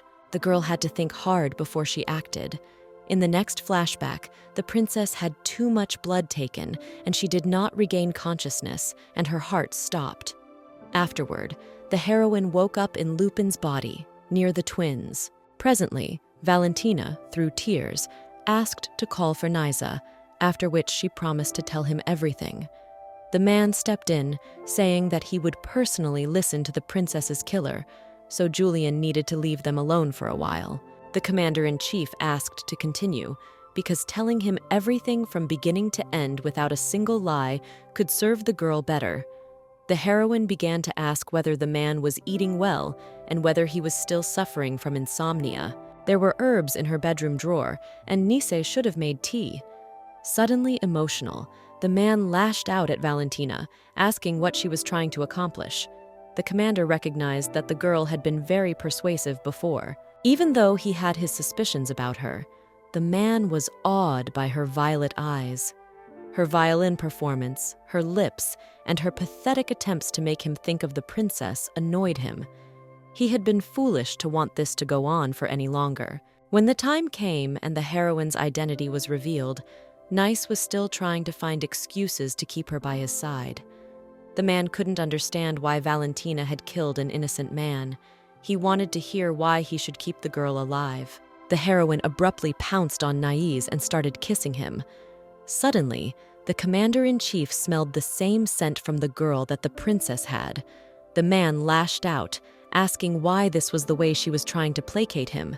Nisei told the girl not to overestimate her importance, because she just reminded him of a princess for a while, and that's all he was interested in her.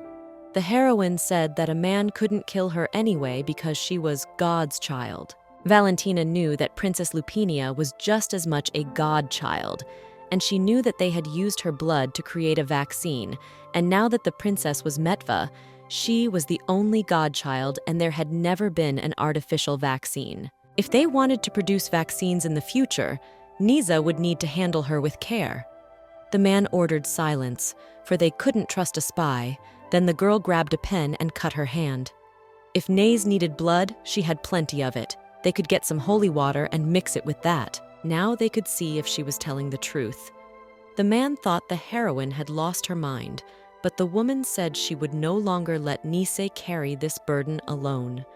The girl promised to bring everything back to the way it used to be. The commander-in-chief remembered telling the princess that her scent was beautiful. Lupania didn't know that Nice was the type of person who noticed another person's scent. The man understood what the girl meant. He had never really noticed it with anyone else but her. However, he liked the smell of the princess, as well as the tea she drank every day. Nays said it was only after he met the girl, and then he experienced that feeling of being able to enjoy something. Lupania asked if the commander had slept last night and how many days it had been. It was normal for Nysa. It seemed to the girl that he had nightmares whenever he tried to sleep. The man in the dream was a very frightening person, and he couldn't tell if it was a man or a woman. Then he'd been stabbed with something sharp. Nisei thought that maybe he had committed a sin in his past life, but it was all right now because he was near the princess, and he had no more nightmares, and he felt as good as he had ever felt before. Currently, Luna argued that it was impossible because there had never been a case of several gods' children appearing at the same time. Julian was so shocked by these words that he almost fainted. The priest thought that since the girl was a spy from Saren, she could lie to survive. Luna added the heroine's blood to the holy water and it began to glow. And that's when they realized that Valentina was indeed God's child. The heroine woke up, and Nice began to wonder why the girl only remembered everything now. He remembered what had happened between them, and now he could tell that Valentina's eyes had gotten even deeper, while Lupania had been unconscious, her soul separated from her body. The man said that they had verified that Lupin was a child of God, but she shouldn't be too relaxed, because even if she was still a spy and suspected of killing the princess. The relationship between the godchild and the vaccine was a secret even within the Empire, so Nice couldn't understand how the spy from Saren had learned this information. Valentina said that the Count had told her nothing, and all he wanted was information about the vaccine. The heroine had no idea how much Earl Grey knew, but she was sure he didn't know who she was. The girl assumed that since Nice kept mentioning Saren, he still didn't believe her. The man thought that the girl would feel better after resting, but she kept raving about being a princess. Nisei began to ask what was wrong with Valentina's wrist, for they had given her painkillers, but the pain was supposed to persist for some time. The man ordered heroine to never hurt herself again. The girl felt bad for getting ahead of herself, so Nays shouldn't have to worry about her. The commander-in-chief didn't understand why the girl was acting like she was worth something again, since all she had to do was follow the man's orders. The girl stood up and asked to hear her out, saying that Nisei was a child of God. The artificial vaccine that was now being produced was made from a man's blood, so the heroine wanted him to stop it immediately. If he needed blood, she could give her own. Nice stood shocked, not realizing what the girl had just said. They had once told a man that Lupinia's heart was still beating, but it was unknown when it would stop. They could only pray that God would bless her highness. Nais was furious, for if God was such a benevolent being, he would not have done this to the girl. Being a child of God was a curse in itself, and being able to make a vaccine from human blood was a punishment. Such a God could not bestow blessings upon them, so the man did not understand why they should sacrifice anything for such a hypocrite. Nisa said that if only he had been a child of God instead of a princess. Suddenly, the man's blood got into the holy water, and he knew he had been blessed. Once Nays knew the truth, he wanted to ask Lupinia when she woke up if she knew he was God's child. Valentina said that they didn't need the commander-in-chief's blood anymore, so he didn't have to waste any more drops. The girl assured him that it was all her fault, so they would work it out so that Nice wouldn't be hurt anymore. It was only then that Nisei thought that the heroine might have turned out to be a princess.